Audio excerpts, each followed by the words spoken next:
The Gospel of Matthew says that when great trouble comes, it will be the worst since the world began until now. Holy Queen of Mercy and Love, O Mary, sitting on your heavenly throne, rejoice. It will be a real disaster for pregnant women and mothers. People should pray that the disaster does not begin in winter. The dark angel of the fourth level calls on the holy seraphim to sing with him. People will see everything for themselves. The earth and the sky proclaim a hymn, and Regina must save them. Where there will be lifeless bodies, vultures will gather.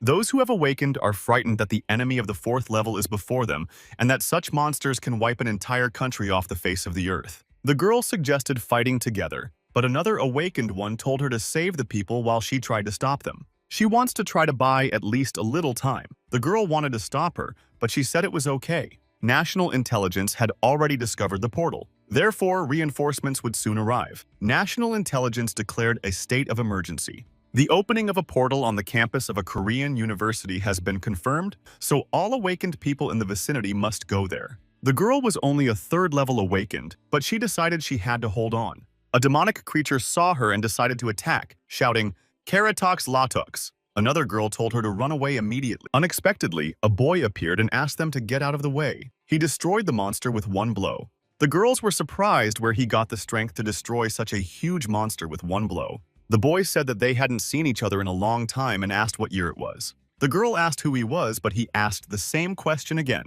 She replied that it was October 6th, 2024. The guy was surprised that only a year had passed. He had spent hundreds of years in that hell, and here only a year had passed. He had miscalculated, and the time distortion turned out to be much worse. Exactly 1 year ago, he met his enemy and then ended up in a hell known as the demon realm of Rigo. It was an incredible period, but in the end, he emerged victorious and returned. The girls noticed that he had awakened to S rank. Surely he was the state's secret weapon. The girl thought that this simply couldn't be true, because she was in intelligence and should be in the know. The boys said that if they hadn't seen anyone, it meant they had entered a different time frame. After that, backup arrived. Leader Kim Joo-woo told everyone to take their positions, then called the girls by their names, Sirena and Nuri, and said they were a little late. But now, they had to leave everything to them. Then he asked where the enemy had gone, because he had been told that he had left the portal at least at the second level. After that, an awakened person approached the guy who had returned from the demon world and told him to get out of the way. He didn't know what he was, but asked him to get rid of his cosplay of an awakened one. Then he asked if he was ignoring him or if he was just deaf. The siren said that he must have gone mad and needed to be stopped. Kim Joo-woo asked why. The guy replied that he had 3 seconds. In that time, he had to convince him that he deserved to live. Siren said he was very dangerous. This guy had just destroyed a level 4 enemy. Kim Joo-woo couldn't believe it and wanted to intervene. The awakened one decided that he had to destroy him first, otherwise he would suffer. So he used a blade storm. But the guy who returned from the demon world stopped him and said that 3 seconds had passed. Kim Joo-woo asked what he was doing. The guy replied that now was not the time to worry about him, and then noticed that the portal was opening again, so he would come out from the other side, and they wouldn't be able to stop him. After that, a 6th level enemy emerged from the portal. Kim Joo-woo called for backup and said that there was a 6th level enemy here. The code word Red Horn was received, and it could destroy more than 30 million people in a day. After that, an urgent evacuation of residents within a 10-kilometer radius was announced. The Red Turtle and White Tiger squads were to help. Kim Joo-woo said that not only them but everyone who has awakened in Korea must join them because the greatest monster in history has appeared. The awakened ones said that they needed to buy some time for the evacuation of the residents, even if it cost them their lives. Kim Joo-woo told Nuri to run away with Siren. After that, they all went on the attack. Nuri asked an unknown boy if he would help them. He asked if he should do it, and she said that it was his world too, so he had to protect it. But he asked her to give him at least one reason why he should help them. Because the strong die and the strong live, and there were no exceptions. That was the law of power. They had to fight for survival or be defeated by the strongest. The guy asked Nuri if she could tell him where Xian's office was, but she didn't answer, and he called her useless. Siren said that they were all the same and that he was looking for her. She told Nuri that they needed to leave and that he wasn't going to help them anyway. But she stood up and said that strong people don't behave like that. Strong people should help the defenseless now. After that, she took her weapon and decided to attack the monster. But the monster repelled her attack and she fell. The boy managed to catch her and said that she was an interesting girl and that he liked her. Then he said that his name was Taekun, that he was a demon lord, and that he would be her master. Nuri thought he was a demon. After that, the monster approached them. Nuri was frightened, but Taehyun called it a pathetic creature and asked how it dared to open its jaws in front of him. He told it to shut up and struck it. Then he said that his face was right above it and called it arrogant. Then he ordered the monster to bow before him. Then he struck it and said that now they were on the same level. Then he took the magic stone that had fallen out of the monster and said that was all. Those who had awakened could not believe that it was a magic stone. Kim Jun-woo had never seen such a large stone. Nuri asked Taehoon why he was looking at her like that. He told her to follow him. His words surprised her, and she asked him to repeat himself. Taehoon replied that he would not repeat himself. She had no choice but to follow him. Kim Jun-woo said no way. He thanked him for defeating the enemy. But Nuri was one of them, so he couldn't just take her away. Taehoon said he could and didn't ask for permission. Then he told them to get out of the way and struck them. Kim Jun-woo didn't understand what had happened. Taehoon called them annoying bugs. He said it was time to get rid of them. Nuri begged him not to and agreed to go with him. Just don't hurt them. Taehoon thought that she loved justice and that she had a double rank, which was rare even in the world of dragons. It was like finding a precious stone among boulders. Her characteristics were terrible due to the difference in races, but she could be well trained. Taehoon said it was great that he had chosen her, so she should take his hand. Then he explained that there was nothing to be afraid of. It was just a sealing ritual. After that, they disappeared, and when they woke up, they didn't understand what had just happened. After that, reinforcements arrived and treated the wounded. The leader, Shin Ho, approached Siren. He couldn't believe that one awakened had destroyed 6 enemies with his own hands and then taken their man away. Siren said she couldn't believe it herself, but he said his name was Taehoon and he was looking for Xian's office. Shin Ho asked why she hadn't said so earlier. Siren asked if they wanted to catch him and said it was impossible. No one could defeat such a monster. Nuri showed Taehoon where Xian's office was. He asked if it was there, and she said they were almost there. She didn't know what to do and decided that maybe she should tell everyone where she was, so she wanted to send her geolocation.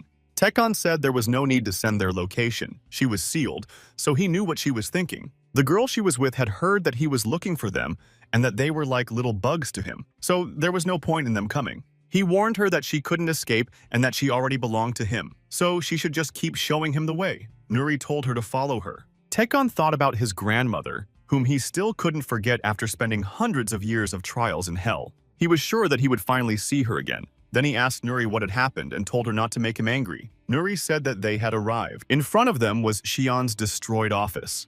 Taehoon got angry and asked who did it. Serena told her colleagues that she had done a little investigation and found out his name was Taehoon. She also found the address of Xian's office. The system pointed to one person, and it was definitely him. His name was Bente Taehong. Serena laughed because his name meant pervert. Everyone found it funny that his name had such a meaning when he could destroy 6th-level monsters with a single blow. Sin Ho told her that he also laughed, but did she realize how strange she looked now? He was just an ordinary student at a Korean university. He wasn't even awakened, just an ordinary young man whose only family was his aunt. Serena said she remembered the battle. It happened between the Daega and Ilsim guilds. The man said that if he really was Bente, then things were very serious. He would want revenge, so they had to hurry. Taehoon asked Nuri what had happened. She replied that she didn't know the details, but for some reason there was a conflict between the guilds. They hurried to stop them, but several buildings were destroyed. Many people lost their lives. Taehoon found his photo and thought of his grandmother. He was lost in memories of his grandmother asking him if he had eaten well and noticing that he had grown very tall. Taehoon helped her, and she said that he had become very strong and thanked him for his help. It was only thanks to her grandson that she was able to live in a nice house. It wasn't just an apartment. Taehoon told her to wait a little longer. He wanted so much to bring her to a new, better house and live there with her. Nuri sensed his sadness. Taehoon asked her who had done this. He was angry and wanted to find them. After that, a man approached him and asked if he was Mr. Bente. The man introduced himself and said his name was Kang Shin Ho. He was a member of the White Tiger Division of the National Intelligence Service and asked if he could talk to him. Sin Ho sensed an incredible aura from him and thought that he was at least as skilled as A. Taehoon replied that he was feeling very unwell at the moment. If they valued their lives, they should leave. Sin Ho said that he knew what had happened and that they were currently investigating the incident. They knew that the criminals were from the Awakened Alliance, but they had not yet established their identities. Taehoon said that was enough. Sin Ho asked where he was going, and he said he was going to visit the Awakened Alliance. Sin Ho thought that he was going to destroy the entire Awakened Alliance on his own, but he might be able to do it. So he told the White Tiger unit to stop him. They said that he wasn't even an enemy and asked why they should neutralize him. They had to be careful because destroying an awakened one was still a crime.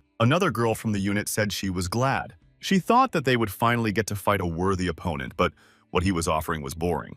The guy said that if he was awakened, he definitely wouldn't die, and then he used his power. Takan dodged the attack. Another guy from the unit said that he seemed strong, so he decided to test whether he could withstand his blow. Takan stopped his attack and he couldn't believe how that was even possible. After that, he hit him. Another guy asked him not to do anything, and he told them to just get out of the way. Cyrena said that she had told them that they couldn't stop this monster and that it was no joke. This man would destroy the entire alliance on his own. Sun Ho understands that Cyrena is right, and he doesn't know how to stop him. Nuri grabbed his arm and said that he couldn't do that. Tekken asked how she dared to stop him since she was subject to his will. He doesn't understand how she can contradict him. After all, he performed a ritual, imprinting his personality on her soul. She can never betray him. She must follow him in everything, but now she seems to have rebelled. Her willpower and potential are much higher than he expected. Nuri said that there are many good people in the Alliance of the Awakened. They are ready to fight to the last to save humanity, even if there are enemies among them. There are people among the Awakened who help those whom they could not help. She understands how much he is hurting, and her heart is breaking with compassion. She is sad and hurt. Tekon is surprised that so little time has passed, and she already understands and feels him so well. Nuri was told that to prevent this from happening, some people fight and defend the powerless. That is why she asks him. Tekon wondered why he had returned to this world. His grandmother said that he did not need to study or play sports. He just had to listen to her and be a good boy. That way, he would grow up and be able to help many people. Tekon thanked Nuri and said that thanks to her, he remembered why he came back here. He came back to be with his loved ones. But he was too late, and there was no way to fix it. Now he wanted to protect people, just like his grandmother had told him. Nuri was delighted that he had made this decision. He said that if she hadn't been able to appeal to his pity, she would have died by his sword. She was under his power, so he would not allow such freedom again. Nuri was frightened by his words. Turning to the unit, he said that if they were all under his control, he would not join the Alliance of the Awakened, or whatever it was called. He would work with them for a while on one condition. Cyrena wondered what under his power meant. Sun Ho told him to continue. Tekken asked them to find his grandmother's assassins and gave them 3 days to do so. After that, the unit returned to their headquarters in Seoul. The man asked Commander Kana why he didn't report immediately if the situation had been resolved and where he had been all this time. He asked what had happened, why they had not been in contact, and where Commander Kim was. Shinho apologized to his boss and said he had been busy dealing with the aftermath. The boss said he was most interested in how they had stopped this enemy. He replied that he would provide a detailed report tomorrow. He agreed, and then asked who this guy was. Was he another awakened one? Shinho replied that he was a new awakened one they had encountered. The boss was surprised and asked if he was an unregistered awakened one, so he suggested testing him and filling out the paperwork. Sinho wondered if he really decided to test the Demon King. Tihan asked if they were going to test him and said it was ridiculous. But he agreed anyway. Taehan asked why there were so many people there, and Cyrena replied that most of them had come in hopes of becoming awakened. Tekon asked if they really wanted him to wait his turn. Serena replied that she would ask the administration and that he would probably be let through soon. She understood that if he was forced to wait in that line, only heaven knew what might happen. So she immediately went to the administration. She said she was from the National Intelligence Agency, White Tiger Division. The man said he had been warned about them. She must have brought Mr. Tekon Bente for testing, but she could see the queue, so they would have to wait. Even if the awakened one was very powerful, they couldn't let him skip the line. After all, nothing would happen if he waited a few hours. Siren thought that she shouldn't say such things in front of him. Tekon asked how they dared to make him wait, especially because of these people who mean nothing. Nuri mentally appealed to him and asked him not to destroy anyone. Tekon approached the guy who was first in line, and the guy told him that there was a line. Then he saw people lying behind him.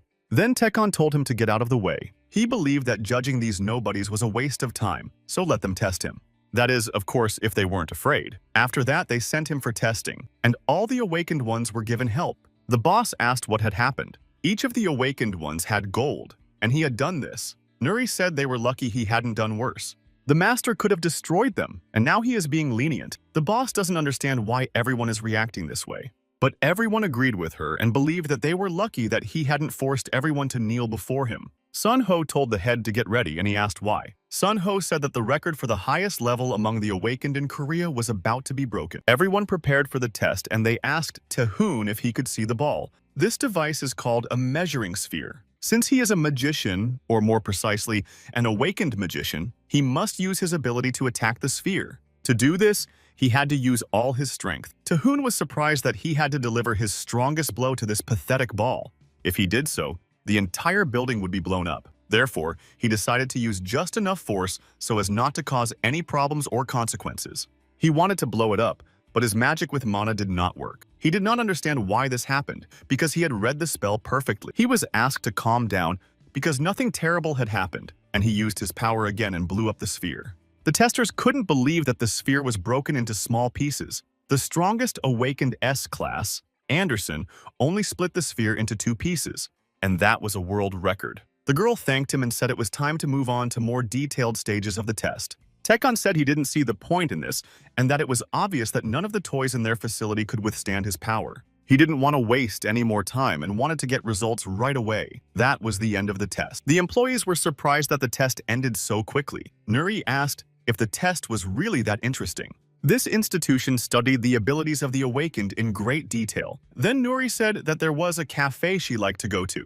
So she suggested that Taekwon go there while everyone else looked at the test results. Then she asked how it went. According to the test results, Taekwon belonged to the S-class. Nuri and Taekwon went to the cafe, and he said that it was so boring that he almost started yawning. Taekwon ordered green tea and wondered if it had always been so bitter. Nuri asked if he wanted to try her drink. She would order something else for herself. Taehoon agreed, and, after trying her drink, said it was good. Nuri asked what type of awakened he was. In her opinion, he was the type who enhanced his physical abilities for battle. He replied that he guessed he would be classified as a magic type. Since returning here, he had not yet used his true power. He had only used spells to enhance his body. He hadn't even used magic during the tests. Returning here had made him feel nostalgic, so he didn't even pay attention to such trifles. Some abilities cannot be used outside the demon world. Nuri couldn't believe that magic couldn't be used in this world. She said she understood everything, and she thought that he must be the one who can create magic. Taekwon said that she should stop thinking nonsense about him because he can see everything. If he could summon his castle, the problem would be solved, but it seemed like it would take a long time. He couldn't summon it here, because then this small building would be crushed. The boss came to announce the test results and said that Taekwon belonged to the S-class. He congratulated him on becoming the first S-class awakened in South Korea. Nuri said that was wonderful. Taekwon said that there was nothing to be surprised about and that it was obvious, but they didn't come here for no reason, so let them say directly what they want. The boss said that in that case, he would explain everything. The thing is, but Taehoon didn't even want to listen and immediately refused. Everyone tried to convince him that this was a great opportunity and that if he officially announced that he belonged to the S rank, he would receive support and fame. Moreover, it would help him get money from large corporations. Taekwon said that it annoyed him and that if he needed money, he would earn it. He promised to help them, so they should at least be grateful for that. Nuri thought that the master must love coffee. Taekwon said he would help them, but only if they fulfilled his condition. Meanwhile, one man had already found out about this criminal. He decided that he had to find him, because with that level of power, no awakened person could stop them. The National Intelligence Agency decided not to disclose Taekwon's rank. He and Nuri were taken to a place where they could stay. As long as he cooperated with them, they would provide him with all possible support. The boss was upset because it was a great opportunity. They could boast that an S-class awakened had finally appeared in their country. Serena said that in that case, the global balance of power would be shaken if the whole world found out that they had such an awakened person. Until then, S-rank awakened people had only been spotted in China and the United States. The boss said that if they left international issues aside, people would feel safe knowing that there was an awakened S-rank in their country. But it was a shame that it had turned out this way. Taekwon and Nuri were taken to the right place, and Nuri said she had never seen such a big house before. Taekwon said that it couldn't compare to his castle, but it wasn't so bad, so they went inside to settle in. 3 days later, Kang Shin-ho, the commander of the White Tiger unit, came to Taekwon and heard the sounds of battle. He didn't understand what was happening and went inside to see Taekwon training Nuri. Taekwon said that it wasn't enough. She had to attack him with all her strength, so they had to continue. After that, they continued to fight. Nuri attacked him by surprise and thought she would succeed, but Taehoon blocked her attack and said they needed to take a break for now. She still wasn't up to his standards, but she was making progress, so she shouldn't stop training. That way, she would quickly reach A rank. But Taehoon believes that to be considered his disciple, she must be at least S rank. Nuri said that today was the last day. Because he had set a deadline earlier, she asked if he was really going to destroy everyone now. Taehoon replied that he had given them enough time, so there was no more mercy to be expected. Nuri said that their lives were also important. Tihan thought that he hadn't heard those words in centuries. The demon realm was a hell where only the strongest survived. Life there was worth almost nothing. Her words seemed to bring him back to his senses. Tekon said that this would not be just insane destruction, but revenge for the death of his grandmother, and a measure to prevent something like this from happening in the future. When one innocent soul dies, another survives. Nuri said she understood everything. Tekon thought that he had become more lenient. He began to say unnecessary things to his companions. Sun Ho could no longer eavesdrop and approached them, saying that he had brought something. He asked if they had a minute. Tekun said yes, but noted that he could have called. Sin Ho said he wanted to meet in person. He noticed that Nuri had changed in just a few days, as if she had become a different person. He thought that this man was the reason. Taehoon said that he didn't like wasting time. Shin Ho apologized to him. Then he said that, as promised, the results of the investigation were ready. The incident was caused by members of the Ilsim Guild. Ilsim is a company that turned from a gang into a guild of awakened ones after their leader, Kim Gil-tae, awakened. Although they are considered a guild of awakened ones, they are reluctant to destroy their enemies. They are criminals who torment ordinary citizens. They are also a threat to the agency. However, they are connected to the Awakened Association, so nothing can be done about them. If you mess with them, you'll have to deal with the association. Tihan said that people like them are everywhere and they are lucky. Therefore, they can get rid of the trash without getting their hands dirty. Sun Ho said that they hadn't even thought about it and weren't going to do anything. Tekken said that if they were criminals, there was no need to explain anything further. He asked them to wait because revenge was coming. Guild leader Il-sim Kim Gil-tae said that they had captured the reptile and would soon eliminate the businesses that were causing damage and introduce franchises. They were on a roll, so they could thank the National Intelligence Service, which was working tirelessly to protect the country. Even ordinary people like them can make a fortune. After that, the guild was attacked. The subordinates asked the boss if he was okay. After all, they had to protect him. They didn't understand who dared to mess with the Ilsim Guild. All the guild members started to flee the building. Then they saw something on the guild building and asked what it was. They heard a voice telling them to redeem their sins. They did not understand what was happening or what it was at all. Tekon asked if they had been awakened by the Ilsim Guild. Then he said that they must confess their sins and bow their heads before him in repentance. Only then would he destroy them painlessly. The guild leader decided that it was all his fault and that he had to be destroyed. A member of the guild thought that this was his chance to raise his rank, so he tried to attack his opponent. Tekon said that this was their last chance and he was not going to spare them anymore. They did not understand what was wrong with him. One of the members apologized and said he was leaving. The others called him a coward. Tekon asked who said they could run away. Then he attacked the guy and immediately destroyed him, saying that he had offered them a painless death, but none of them had a chance to escape. Gil-tae decided to run away. Another member of the guild told him to stop the guy and then asked Gil-tae where he was going. He replied that the leader had to stay alive. Tekon said that the boss had run away, abandoning his comrades and leaving his own followers behind. So he thought that this world was no better than the kingdom of demons. After that, they all fled inside the building. One of them said that these were all magic stones. Their doors and walls were impenetrable. The guild leader thought that they had destroyed the last district. He believed that his subordinates would clean everything up well. A member of the guild told him not to worry and asked how many people they had. The guy ordered everyone to gather and said that if they fought inside the building, they could even defeat an A-rank hunter. They told their opponent to come closer, thinking that he had gone mad and was very strong. But they decided to destroy this high-ranking awakened one. Tekon said that was great and that the more the better. That way, it would be easier for him to destroy them. He dealt with everyone one by one. The head of the Guilty Guild waited outside the door, hoping that this would help. Tekon went inside and said that rats always hide. They couldn't believe that he had dealt with all the awakened ones by himself. A guild member started screaming that the door wouldn't open and begged for help because he didn't want to die.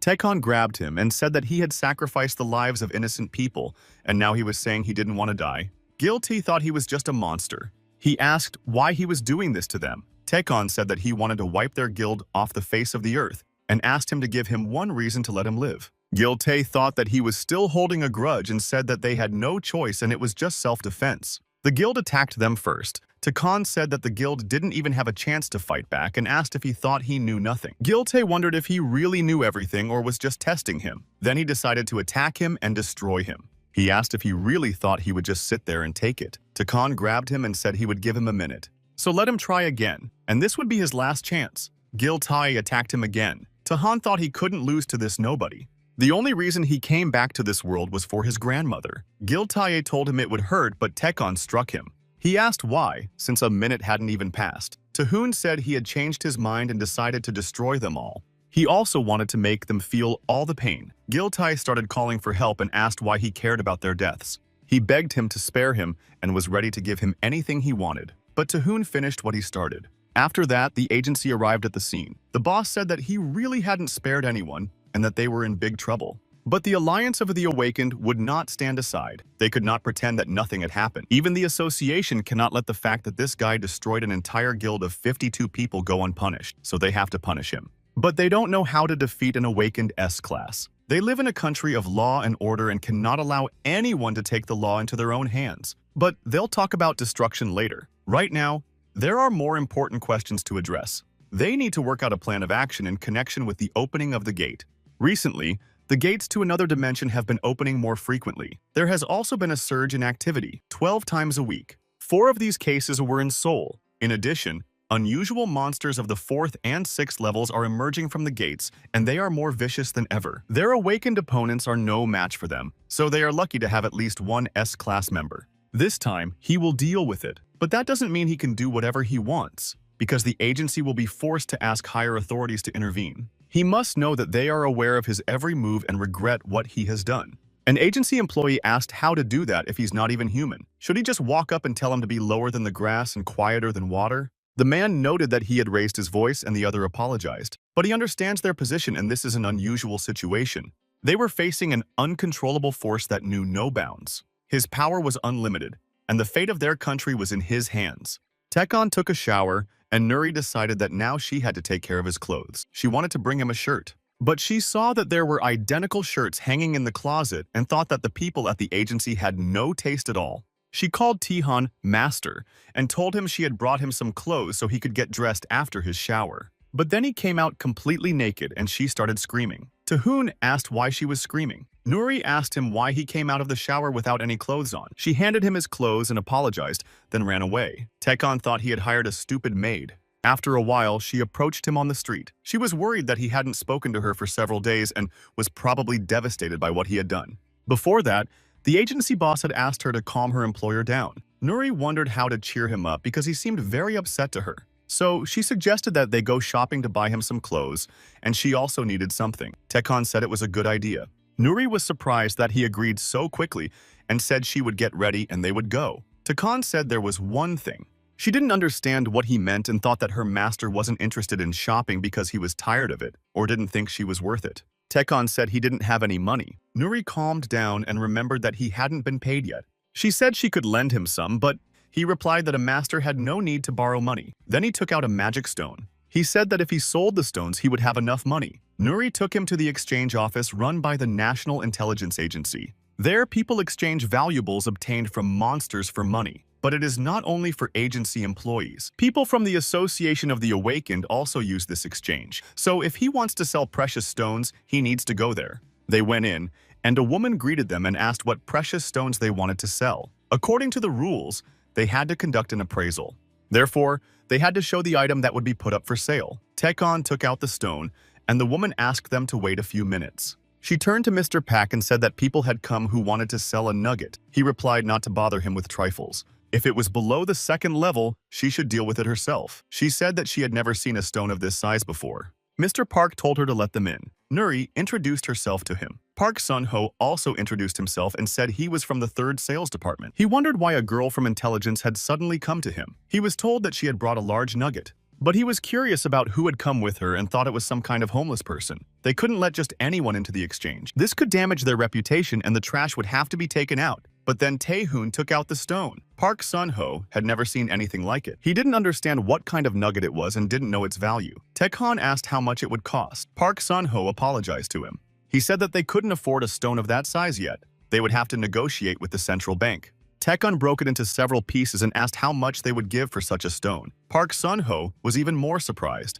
He had never seen anyone break a natural stone before. Even one like this was worth at least several tens of billions. Park Sun-ho said that they could buy that size, but he would have to negotiate with the Ministry of Finance for such an amount. Therefore, they would have to wait. Tahoon said that would not work. He had been told that this was the largest exchange in Korea, and they could not even buy a single stone. He was disappointed. Park Sun-ho thought he was very arrogant. Nuri said they needed the money now, so let them pay at least part of it. Park Sun-ho said that's not how it works. Nuri remarked that she knew something. The planning bureau allows them to get nuggets for less money. Just think how much money they would make on such a deal. Wouldn't they even try for that? So if they gave them $1 billion right now, they would agree. Park Sun-ho thought she was very rude and how she could even propose a deal that would harm the planning bureau. But he agreed. He was frightened by the look on the young man's face and wondered who he was and why he was looking at him like a wild animal. Taekun said that the money had arrived, and Nuri was delighted that now they could go shopping. So she suggested that he choose some clothes first. He agreed and said that she was great for persuading this man to make a deal. Nuri thanked him. Park Sun-ho thought about how they dared to exploit him, his member of the upper class. He would have to show them the true power of money. He called a few people and told them he had a job for them. He needed them to deal with a couple. Nuri suggested that her boss go to a store. Takun replied that she could buy whatever she wanted and that he didn't need anything. She said that wouldn't work because they had come here for him today. So she took him by the hand and pulled him along. Then she suggested that he dress up nicely. Taekon thought to himself that the more he got to know her, the more he was surprised by her. She seemed interesting and unusual to him. After that, they went to a clothing store. A salesperson greeted them at the entrance. He asked if they needed any help. Nuri immediately chose a suit for her master and asked if he could show it to him. She asked him to dress her master from head to toe and said she wanted the best they had. She told him not to worry about the price. Taekon felt very bored because of this. Meanwhile, new gates opened in the city. The shop assistants finished their work and were surprised to see their boss, Nuri. The salesman said that the suit fit well. Taekon said he wasn't used to such clothes and asked his maid what she thought. At first, she didn't know what to say. She couldn't take her eyes off him, and then said that he looked incredible. Tihan asked if she was serious. She said she swore he was incredible and couldn't wait to tell everyone that he was her master. Takan said it was time to go. Nuri asked if he wanted to admire himself in the mirror, and he said no. She said he looked good. That was enough for him, so now they had to go and get her whatever she wanted. Nuri was delighted that her master liked him. She thought that all her efforts had not been in vain. Takan told her to stop shaking and that they had to go. Nuri tried on the clothes and jewelry and bought many different things. Then they decided to have a snack. She was again surprised by how much coffee her master had drunk. After that, they noticed something strange and went outside. Nuri asked if it was what she thought it was, and he replied that yes, the gate had opened. He had never seen anything like it before, and it was very strange. The gate opened immediately without any warning signs. So it was an unknown gate. When they appear, it means catastrophic consequences.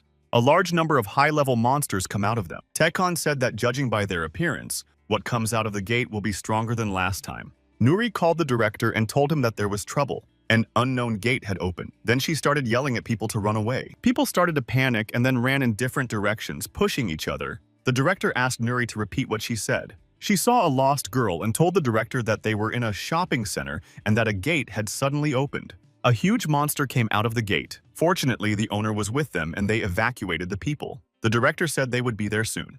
Nuri told Takan that help would arrive soon and that she would help the people evacuate in the meantime. A dragon came out of the gate. They are cruel, powerful, insane creatures. They are demigods from birth. In the demonic world, he defeated one.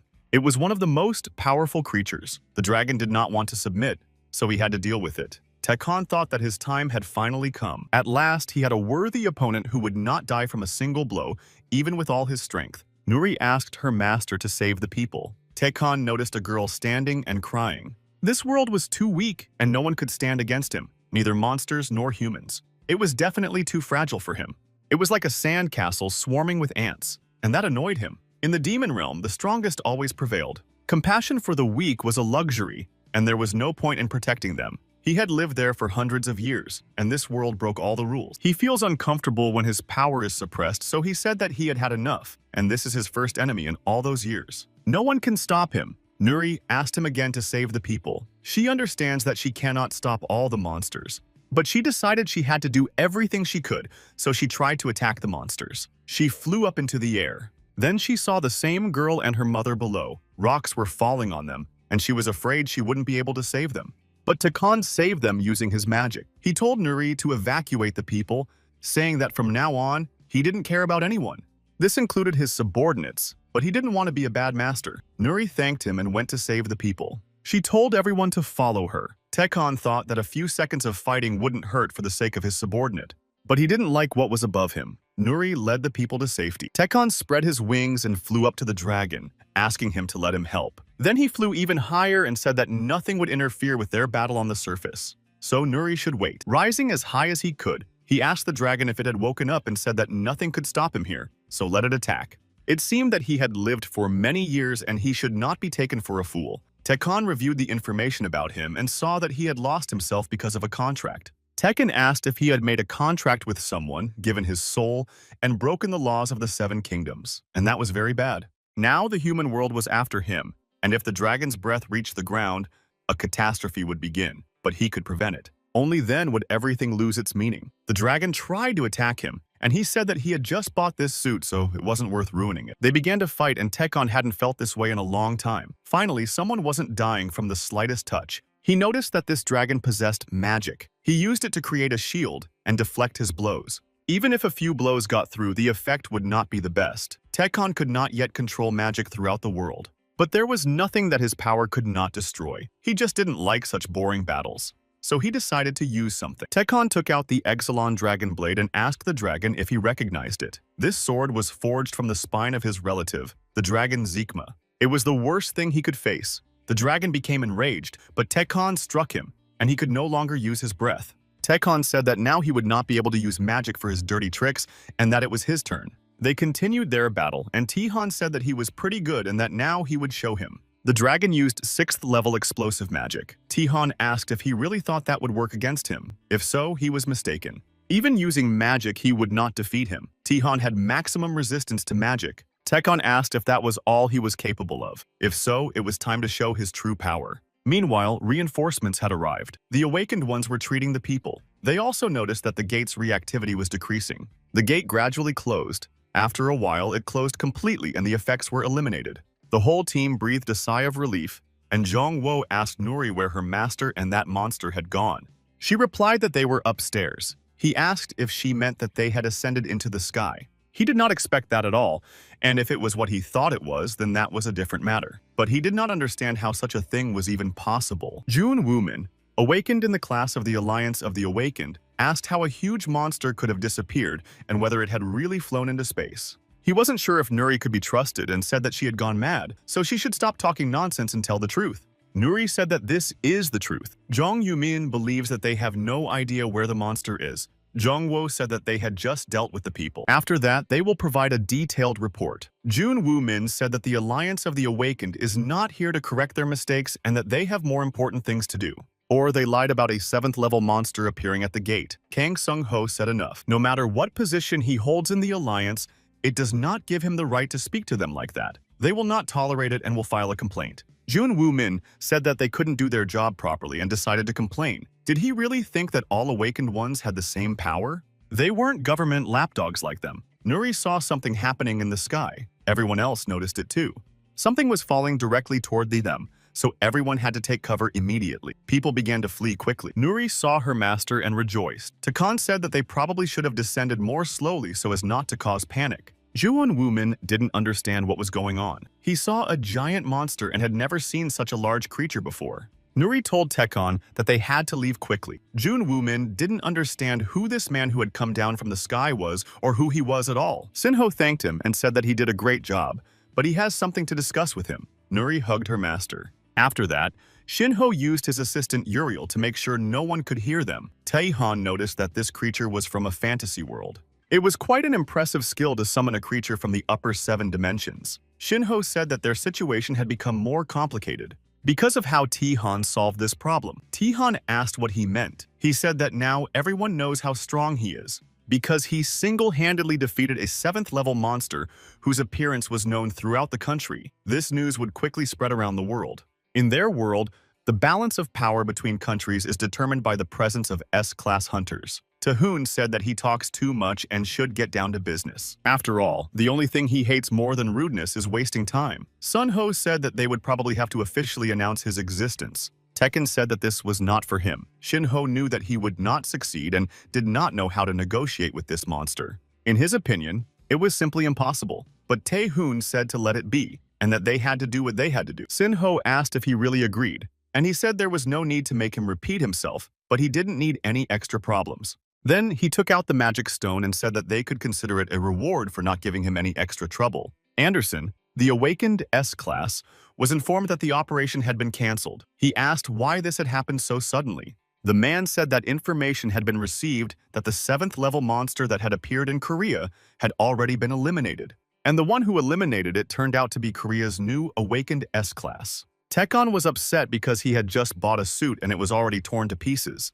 Nuri suggested that he just buy another one. Juan Woomin was curious about who this person was. He descended from the sky with a huge monster and then took a crystal from it that was larger than anything he had ever seen. When people see something they don't understand, they usually react in one of two ways. First, they accept what they see, or they completely deny it. Nuri suggested that the owner wear casual clothes next time. He asked what casual meant. Their conversation was interrupted by Zhang Yumin, who said that he understood what was going on and thought that they were playing a prank. It's all just a show and doesn't happen in real life, but he almost believed it. Zhang Yumin asked what it was and said it must be some kind of projection. He was amazed at how far modern technology had come. Shinho told him to calm down and listen to them. He asked what he was supposed to listen to. Shinho understands that it's hard to believe, but there's no point in denying it. Soon, the National Intelligence Service will make an official announcement about the appearance of a new awakened S-Class in their country, and he is standing in front of him. Junwoo said that they were taking him for a fool and that he was as much an S-Class as his grandmother. So now he understood everything. Their national intelligence had set this up from the beginning. They probably want to scare the alliance of awakened ones with their fake S-Class. Sun Ho said that it all happened right before his eyes. Jun Woo Min said that a level 7 monster suddenly appeared in the middle of Seoul and disappeared into the sky. And then it fell from the sky, and who would believe them? Because people aren't that naive. Nuri said that enough was enough and that her master wasn't fake and that he was a real S-Class. If it weren't for her master, all these people in Seoul would have been wiped off the face of the earth. But instead of thanking him, he calls him a fake. Jun Woo Min asked how she, an awakened member of the lower class, dared to interfere in the conversation of those above her. Is that really how they are taught in intelligence? They have no sense of subordination whatsoever. But what else can be expected from their leadership since they are all crooks and slobs? Tekon said that he was barking loudly, but to him it was just empty noise. He was going to ignore him because he wasn't worth his attention. But he would not let him get away with being rude to his subordinate. He was not known for his generosity, so he was just giving him a warning. Never again should he insult him or his subordinates, or his demise would be painful and unbearable. After that, Tahoon tells Nuri that they need to go. Ho doesn't even want to imagine what will come of all this, so he decides not to think about it. The National Intelligence Service officially announced the registration of the first awakened S-Class in Korea, Tahan Bente. Mr. Tahoon Bente destroyed a monster from an unknown gate that unexpectedly appeared above a shopping center in Seoul. This information appeared in the news. Sun Ho said that they had announced it. Tahoon asked that there be no unnecessary trouble for him. Sun Ho replied that unfortunately trouble could not be avoided. There was nothing they could do about it. He was the only S-Class in the country, and there were only 9 of them in the world. In terms of strength, he surpassed all lower-level awakened ones. In their country, no organization, let alone any of the awakened, can challenge him. Therefore, for now, they will leave him alone. They also have concerns that other countries have not yet made any statements. Until now, they had no S-Class awakened ones. Therefore, South Korea was despised by the United States, China, Japan, and other countries. These countries are considered the main centers of power in the world. But now that they have him, everything has changed. The US and Japan tried to impose a huge debt on them in connection with the opening of the unknown gate. Now that they know that the enemy has been eliminated, they are in confusion, but their confusion will not last long. They will definitely try to restore the balance of power by eliminating their advantage. Therefore, they need allies. A request for a meeting with him has just arrived from a special unit of the US Army Wolf. They are very interested in him and want to meet him. Tekon said he refuses. Sun Ho noted that this is their chance to gain allies in the US. Tekon replied that he is not interested. He is not interested in the so-called powerful worlds and is annoyed that everything he bought in the store for that rare stone has been destroyed. So Tahoon hopes that he will no longer bother him. Nuri doesn't know what to do or how to convince her master. She remembered that it was at the moment when he saw the dragon that he showed a keen interest.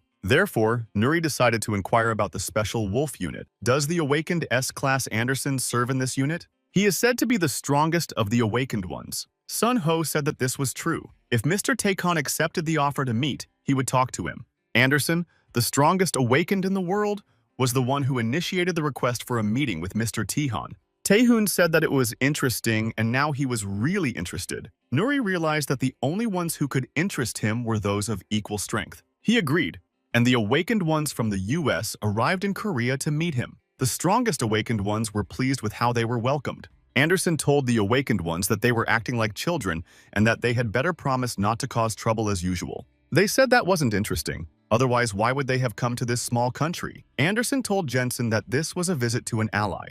Therefore, there was no need to cause chaos like last time. They knew very well that the Pentagon had given them specific tasks, so they had to be restrained and remember their mission, and when the order was given, they could do whatever they wanted here. A special unit of the U.S. Army Wolf arrived at the location. Some of them noted that they had not come here to have fun. The Pentagon has assigned them 2 missions. First, recruit a new awakened S rank, and then test his strength. The guy said he would deal with the other one and that Anderson should focus on the mission, but if he refused, it would be the end of him. Techno was tired of waiting for them, so he decided to check the news and saw a special report about S-rank hunter Ryan Anderson.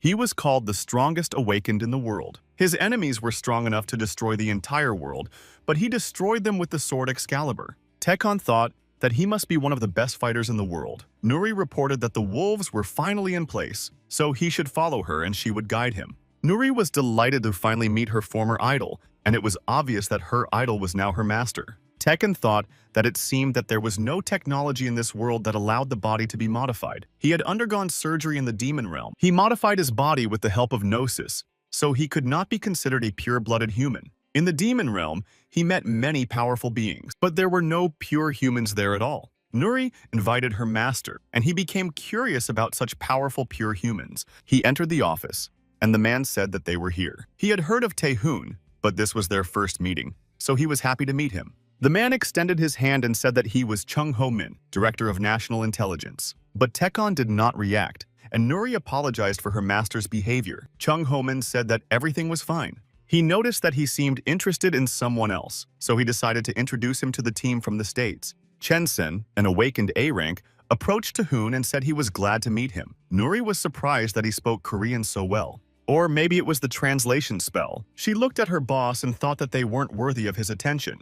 Tekken looked through the information about Anderson and thought he was strong enough to defeat the dragon. Jensen called him arrogant.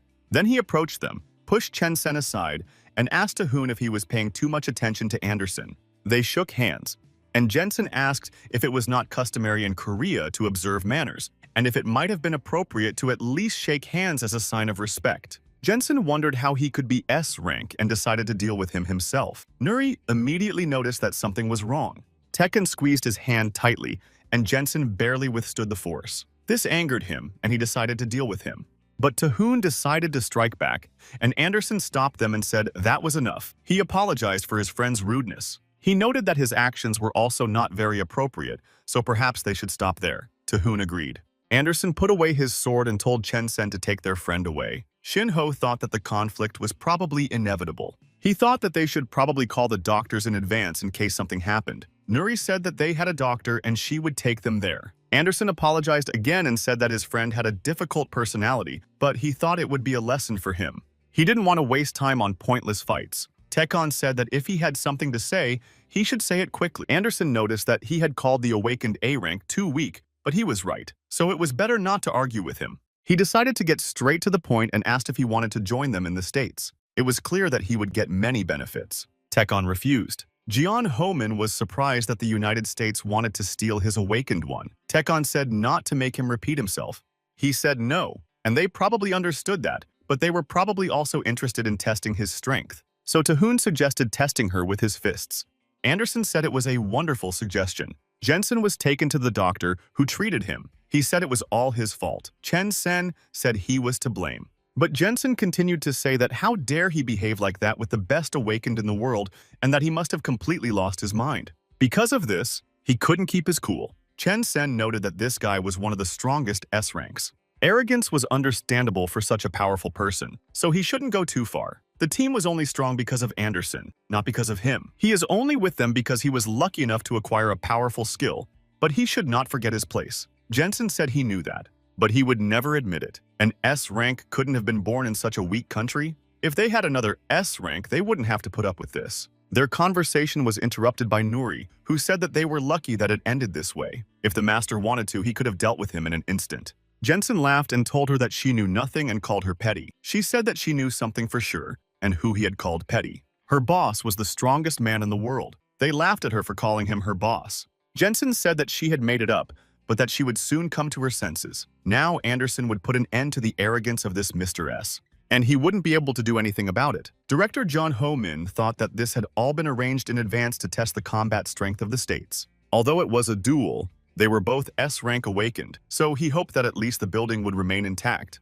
Anderson asked if he needed a weapon. Then he said that in that case, they would fight with their bare hands. Tae-hoon noticed that he had third-level sword skills, so he could be considered a god in this world. To defeat him, it would be better to take a sword as well. Tae-hoon has 8th-level sword skills. No matter what sword he uses, there is only one right choice. On the day he rose to the top of the demon realm, his servants forged it as a sign of loyalty. Anderson noticed that he had opened a portal. He thought it might be a magical system. Tae-hoon said he had kept him waiting, but he had found the right sword for him. It was his favorite sword, the Thunderblade. Anderson said it was very kind of him to think so highly of his Excalibur. He thought he was still a bully in close combat, but he had a rather strange talent. Tae-hoon said he was a magician, but he shouldn't worry about that. He would only use his sword skills against him. Anderson said that his words were full of arrogance, but he would make him regret his words. Anderson wanted to strike, but Tae-hoon dodged. Jang Ho-min was impressed by such power. Anderson usually destroys even 7th-level enemies with his strength. It is the strongest sword technique in the world. Tae-hoon said that was not bad. Anderson did not understand how he dodged without even blinking. There was not a single scratch on him. He became angry and decided that he had to wipe that nasty smile off his face. Tae-hoon liked his actions. They continued the battle, and Tae-hoon said it was time to increase the difficulty level. Anderson realized that this was dangerous. Tae-hoon struck him, and he couldn't withstand it. Tae-hoon thought about how he was the strongest among humans and didn't want his end to be like this. Anderson realized that his opponent was very strong. In terms of strength, he was about the same as the 5th-level Bonebreaker he had fought. His skeleton was so strong that he could barely be classified as 5th level. The battle was very long. After his victory, he received his S-class and took his bone and made it into his sword, Excalibur, a sword that cannot be broken. And as the master of his sword, he must never be broken. Anderson stood up and Tae-hoon said, "That was wonderful." Anderson acknowledged that he was strong, so now he would fight him to the death. Tae-hoon said he really hoped so. Director Jeon Ho-min understands that this cannot be allowed, but he does not know how to stop it. Anderson and Tae-hoon continued their battle. Tae-hoon said that it was very interesting and that he felt a strong vibration. This skill made the blade vibrate. Anderson attacked him, and Tae-hoon liked it and told him to show him everything he was capable of. Chong Ho-min realizes that this is not just a trial battle. If they hurt each other, it will turn into an international scandal. Therefore, he must stop them. He asked his subordinates what to do. The man said that there could be problems, of course, but they were both S-class. Therefore, to stop them, they need a 3rd S-class fighter, which they don't have. They can't do anything and can only hope for the best. Director John Ho-min said that of course all they can do is hope that everything will end well. Serena said she thinks Tae-hoon will be able to handle it. He understands that he needs to be more careful with his power, and she thinks that he won't lose control and turn the building into ashes. They were frightened when they saw the intensity of the battle, and Siren said that maybe she was wrong. Director Jeon Ho-min said that judging by his recent behavior, he is trying to protect their country, so she is right. Serena said that she was just worried about Anderson. Jeon Ho-min said that because of their actions, the building might not hold up. Tae-hoon wanted to see the full power of his opponent, but if this continued, they would destroy everything here. Anderson is confident that he is the strongest of the awakened and that there is no one stronger than him in this world, and he is no exception. He attacked him and thought he had finally won, but Tae-hoon said that he got too carried away and he would gladly continue. But continuing to fight in this building would endanger the smaller creatures. Therefore, it would be better for them to leave. Anderson realized that he was in danger and was afraid for his life because of his opponent's weak blow, but he cannot lose to him. He used a wind strike, but Tae-hoon stopped him and said that pride was the privilege of the strong, and he was just a weakling. All he knows how to do is brag that he is the strongest in the world and protects everyone, but now he cannot even protect himself. After that, he hit him in the back. This caused the entire building to shake. Jensen said that it looked like they had already started and that she could begin mourning the loss of her master. He was probably already getting it from Anderson. Most likely, he was already on his knees begging for mercy. Nuri told him to shut up because she couldn't listen to insults against her master anymore. Based on her relationship with the Korean S rank, Chen Sen thought she was just a maid, but she was quite strong. Only perhaps she is not quite up to A rank. Maybe she studied with Taehoon and has a strange aura, so it's best to be careful with her. Yensen asked if she wanted to compete or if she had released her aura to play soccer. Chen Sen was delighted that his friend was so naive. He decided that he would get useful information from their fight. Nuri suggested that they compete. She thought that in this situation it was worth taking a dominant position. She needed to be as cool and strong as the master. Taekon told her to never let anyone look down on her and to be strong and cool. She also had to be brave. She should not underestimate her opponent and never back down if someone attacks first. She had to act in a way that matched her status as his subordinate. Nuri said that he would regret insulting her master. Jensen was surprised that she was really going to fight. He didn't expect that from her. He asked what he should do, and Chen Sen replied to try not to make any noise, so he decided to deal with her quickly. But in the meantime, Nuri attacked him by surprise and tried to strike him. Chen Sen stopped her and asked why she was so angry. She was even ready to strike a distinguished guest of the country. Of course, he apologized for his friend, but suggested they stop there. Nuri said that they started the conflict, and now they were asking him to stop. They had insulted the host and weren't even going to apologize. She had no intention of taking anyone's life, but this man must be punished. Jensen said that if that was the case, then she should continue. And now they will see who will prevail. Chen Sen asked them to stop, but Nuri launched an attack. Meanwhile, Taehoon lifted Anderson up and told him not to worry. He didn't kill him, but he definitely needs serious medical attention. They thanked him for at least not killing him, but he had just defeated the strongest awakened Anderson, and that was no longer just a dream. With his strength, their country could become the strongest in the world, and they would be able to resist pressure from the US and China. Taekon told the director that he knew what he was thinking. He only fought Anderson because he was interested in him. But he's not interested in their political games. So let them do what they want, but leave him alone. After that, he left. Finally, he asked him not to bother him. He decided to follow Nuri, but before entering the room, he saw that something was wrong. Jensen told her that it was not bad, but that victory would surely be his. Chen Sen understands that the winner has already been decided, but he couldn't believe that his friend A-Rank had to try so hard. This girl named Nuri was an unusual fighter. Jensen said he would turn her into an ice cube. She tried to attack him, but he started freezing her. Then he asked her how she felt being an ice cube and who was punishing whom, and told her to repeat what she had said before. Nuri thought that she wanted to punish the one who had insulted her master and apologized in her mind, but she probably couldn't defeat him. Chen Sen understands that she is a good fighter, but not yet at the A-rank level. He told them to stop or there would be trouble. After that, Taehoon came in and grabbed Jensen. Nuri doesn't understand how he got here. Seeing that this man had hurt her, Taehoon became very angry and, striking him, asked how he dared to touch what belonged to him. He asked if it was him. Chen Sen doesn't understand why he is here because he was sure that Anderson would defeat him. Taekon said that they dared to touch his property and now they would pay for it with their lives. Chen Sen realized that Anderson had lost. Nuri stopped him and said that she was fine, so he should calm down. He hugged her and Nuri wanted to explain why the fight had happened. Taekon said that was enough. She was brave, and now she didn't need to worry because he was there. Then he healed her.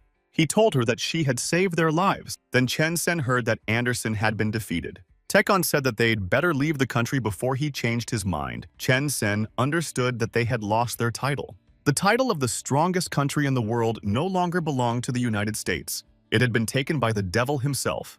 The news reported that the Wolf team had already completed its short visit to the country and had left for home. They refused to comment. Therefore, the reasons are unknown. An anonymous source reports that they met with Bente Taehoon. The departments of both countries refused to comment.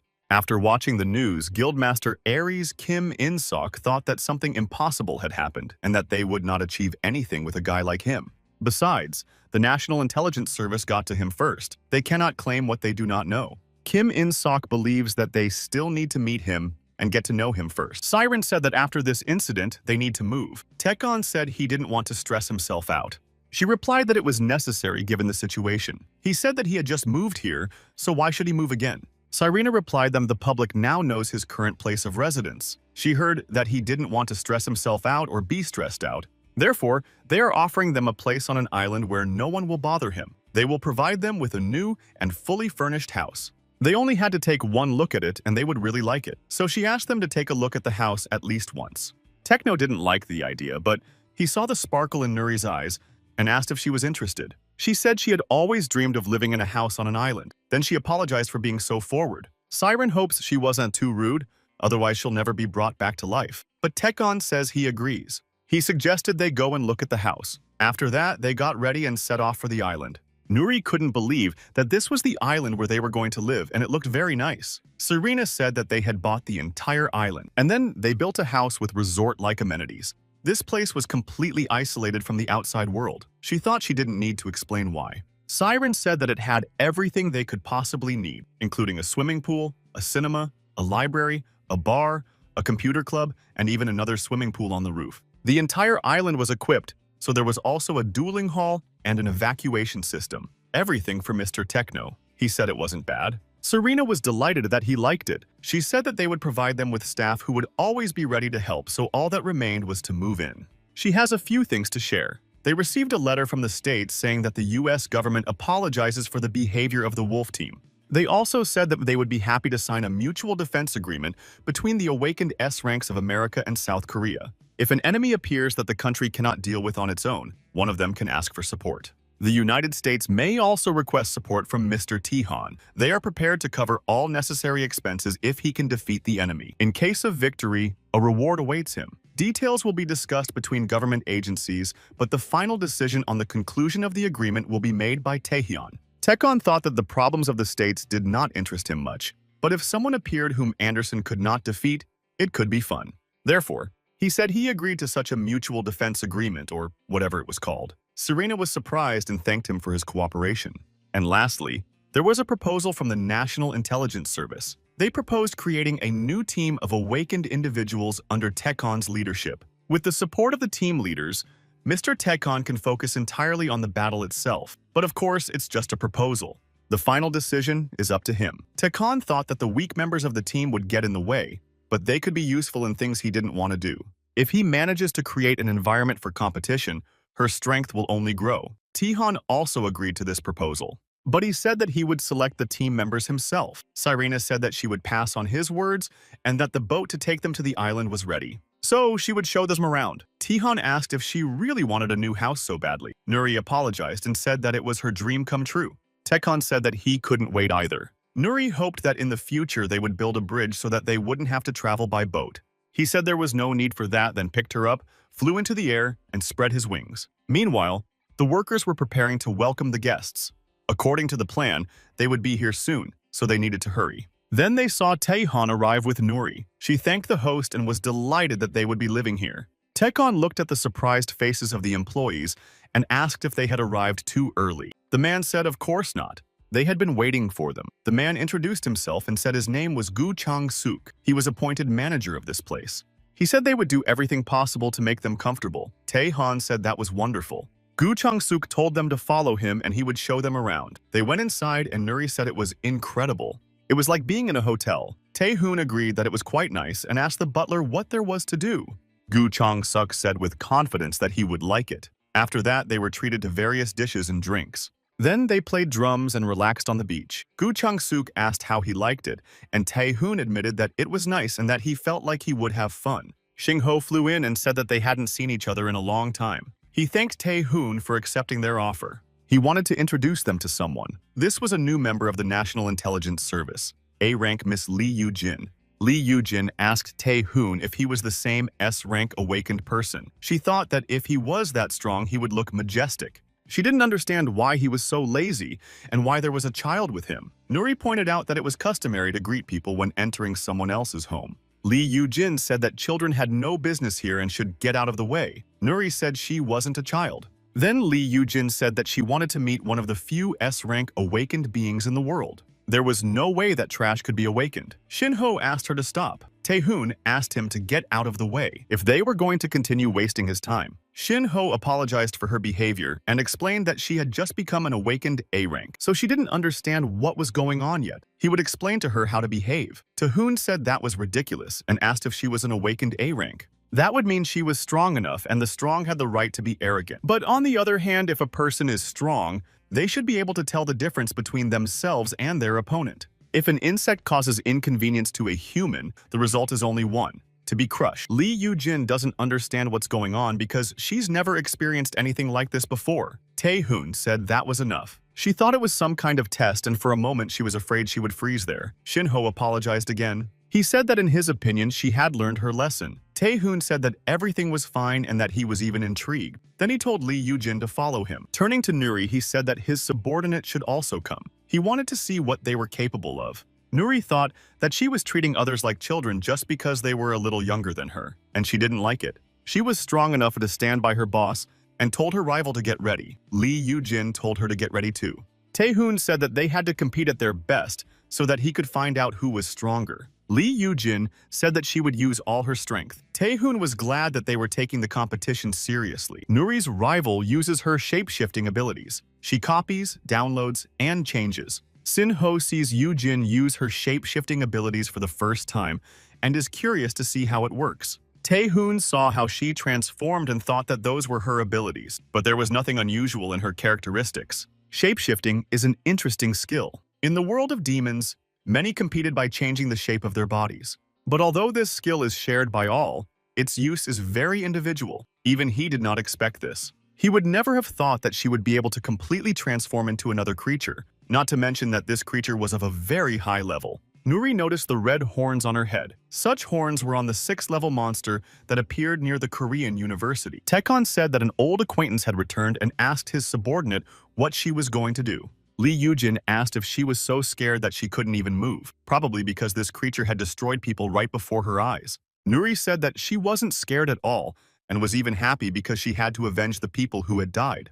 The employees noticed that the entire building was shaking and decided to ask Gu Chang-suk if he was sure everything was okay. He replied that there was no need to worry because the building had been specially designed to withstand the strongest loads. So they'd better get used to it because from now on, this would happen regularly. Lee Yoo-jin wondered how such a small body could be so strong and fast, but she considered herself stronger. Because she possessed the strength of a monster, they continued to fight, and Yoo-jin injured Nuri. Then she tried to concentrate. Sin-ho was surprised that she even had the same abilities as a monster. Yoo-jin rose into the air and struck Nuri again. And when she landed on the ground, she wondered if this was her punishment for thinking she was stupid. She was considered an awakened A-rank, but Nuri unexpectedly got up and struck her back. She held her weapon to her opponent's throat. Taekon said that was enough. Yoo-jin was sure that she was definitely stronger and faster than her, but she had figured out her weaknesses. Then she picked the right moment and defeated her, so she lost because of the big difference in experience between them. But with this guy, she could definitely become stronger. Yoo-jin wanted to say something, but Tae-han beat her to it and said he refused. She noticed that she didn't even have time to say anything. He replied that all she had going for her was her interesting skill. But for now, she was like a baby learning to take her first steps. So for now, he couldn't take her under his wing. However, she would make a good opponent for him. And if she wanted, Tae-hoon was willing to give her one chance. Taekon told Shin-ho that he should already feel it. A little more and it would be too late. Shin-ho asked what he should feel and what he meant. After that, he received a call informing him that there was a problem. Shin-ho asked what had happened. He was told that Osaka in Japan had been wiped off the face of the earth. So they immediately flew to Japan, and Nuri asked if the boss couldn't get there faster on his own. Taekon asked if she preferred to walk or drive when traveling around the city. But in her opinion, they are faster than cars. Yoo-jin doesn't understand why they aren't nervous at all, since they are flying into battle. They might have to risk their lives. Shin-ho decided to report the current situation. About an hour ago, they received information. An unknown gate has opened in Osaka. At first, the Japanese government denied the information, but 10 minutes later, it requested support from China and Korea. Osaka has already been subjected to a massive attack by monsters from the unknown gate. The city is almost destroyed. Japan's elite awakened ones were sent to stop the invasion, but contact with them has been lost. They may have already been eliminated. The Japanese confirmed that the monster that appeared from these gates is an 8th-level monster. It is the strongest monster ever encountered by humanity. Yoo-jin was frightened by what she heard. Nuri asked if she was okay. She didn't know that some people could get so sick on a plane. She replied that she wasn't feeling sick. Then she asked if she was scared, since they were about to come face to face with the strongest monster known to man. Nuri replied that it was scary, but they were flying to save people, and it was worth it. But she didn't need to worry, because the master was with them. Taekon thought that the 8th-level monster was stronger than the dragon he had recently fought. He hoped that this creature was strong enough to entertain him. They entered Japanese airspace. In 5 minutes, they would land. They arrived at the operation area and had to prepare for descent. Tekon said he would go first. He jumped out of the plane and descended. Nuri said she would also descend. Then she asked Yu-jin if her parachute was ready. She replied that it wasn't yet. Nuri said she would help her. This is what they were taught at the Academy for the Awakened. She adjusted her parachute and said everything was ready. But Yu-jin couldn't bring herself to jump. Nuri told her to relax because if she was so nervous, she would definitely not be able to fight. Yu-jin was surprised by her determination. She was so nervous that she couldn't even fasten the strap. Would she be able to help in this battle at all? Nuri said that she had experience competing, so she was used to it. In her opinion, Yu-jin was strong, so she would be fine. Yu-jin thanked her. But then Nuri pointed out that she is, of course, stronger. Yu-jin said that Miss Nuri is very strong. Nuri suggested they jump together on the count of 3. She counted to 3 and then pushed Yu-jin. Tahan came down and saw a large monster, so he decided to give it a proper welcome. Awakened, Japanese A-rank Koharu thought that her end had surely come. The giant monster approached her. Koharu had almost resigned herself to her fate, but then help arrived. Nuri and Yu-jin were already close to the ground. Nuri used an air blast and then stood up to defend Koharu. In a moment, she dealt with the monster and asked Koharu if she was okay. Then she noticed that they were reinforcements from Korea. Meanwhile, Tahoon found a worthy opponent and noticed that the monster was truly abnormal. It looked very bad, and he had never seen anything like it before. Taehoon reviewed the information about it. As it turned out, the monster had unique divine characteristics. He had lost himself because of a contract. Tekon realized that he was a fallen god. He said that this was very interesting and, incidentally, he was also an exiled god. So now he wanted to test how strong his opponent was. A fierce battle began, and Koharu asked what was going on. Nuri replied that it was her master. She used translation magic so that Koharu could understand her.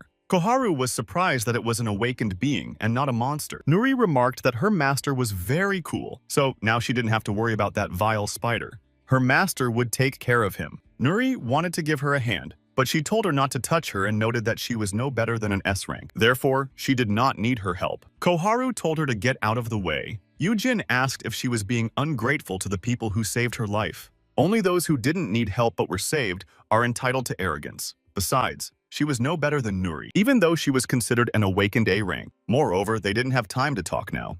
A monster named Atlak Nahai Jr. approached them. Nuri said that was right. Yu-jin admitted that she would like to give her some common sense. But now they had a decisive battle ahead of them. Meanwhile, Tahoon was also fighting a giant spider. The spider wrapped him in its web and he fell. Tekon thought that his sword would not be able to harm it. At this level, he definitely couldn't defeat this opponent, so he decided to show him what he was really made of.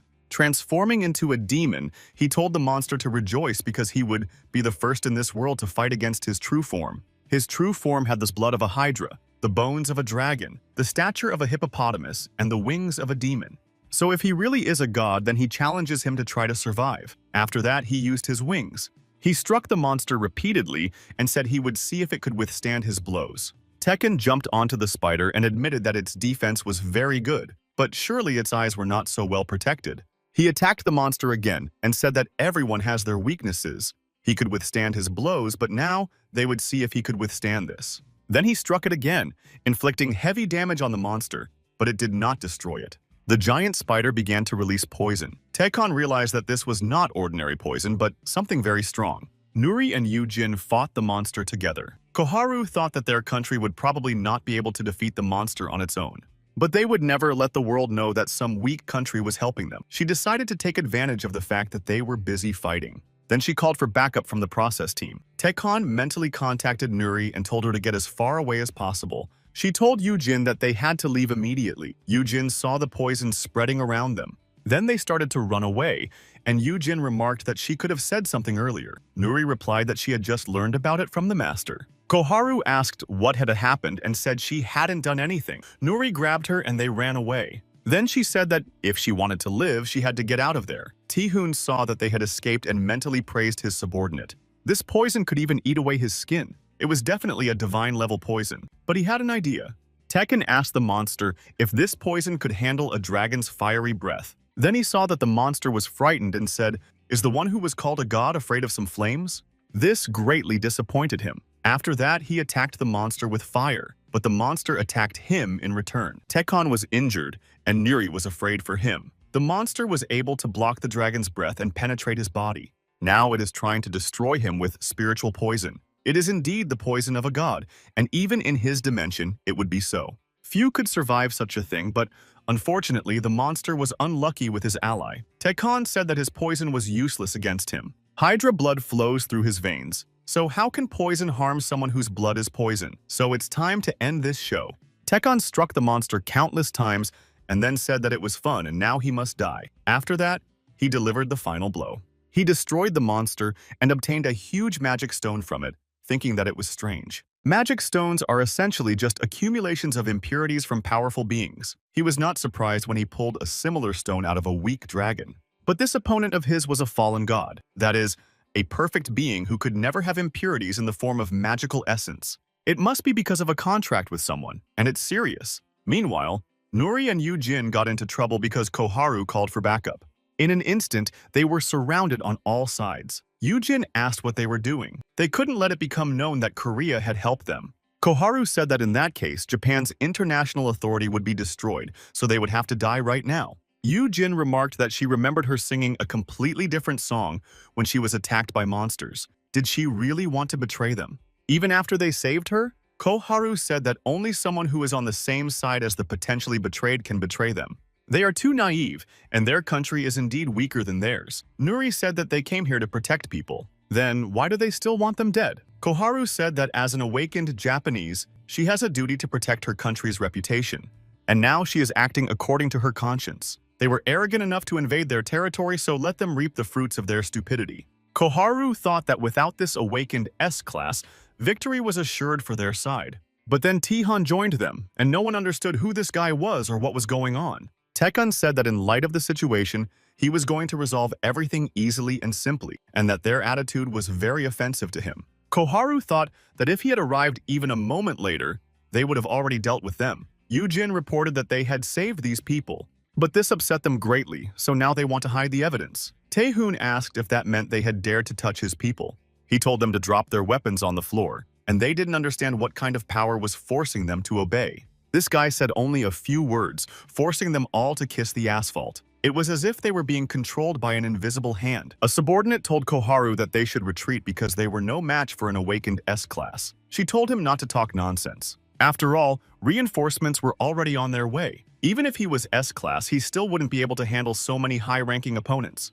Several Japanese rankers would soon arrive, so they needed to buy some time and continue fighting. Tekon said that since he respected their honor, he was going to let them off, but it seemed like they had no intention of stopping. If they continue to insist, then he will wipe them off the face of the earth so that people will forget they ever existed. Nuri stood in front of him and said that he shouldn't do that. Then she turned to Koharu and asked if she could hear her. She said that even if they had betrayed them, her desire to help people was unshakable, so she offered to make a deal. She suggested that he fight her one-on-one or with someone else. If Nuri wins, they will let them go. Then she would submit an official request for the resolution of the international conflict. If Nuri lost, they would not file a report on the incident. They also promised to remain silent. Nuri said that as she saw it, she would resolve everything personally without the involvement of her master. Because if he takes matters into his own hands, she understands that many people will be injured. Yu-Jin asked if she really had to care so much about them. Taehoon believes that a person's actions reflect their true nature. He is surprised that his subordinate has become so brave, so he agrees to her conditions. He will not interfere, whatever the outcome. He also vows not to attack the Japanese rankers and swears by the name of the Demon Lord. Koharu asks what right they have. Her subordinate said that this was a great opportunity. They could use this duel to buy time. Therefore, he asked her to leave the matter to him because he was confident that he would not lose to this Korean awakened one. Tekon hopes that his subordinate will show him the results of his training. After that, they began the battle. Nuri immediately attacked the guy and hurt him. Yu-Jin said that Nuri was winning. Koharu couldn't understand what was happening and was shocked that this girl had actually won. Tahan said that now they were even. He was glad to see his subordinate surpassing herself, so now it was their turn. He would be generous and keep his promise, but they had to get out of there if they valued their lives. Koharu didn't like those words.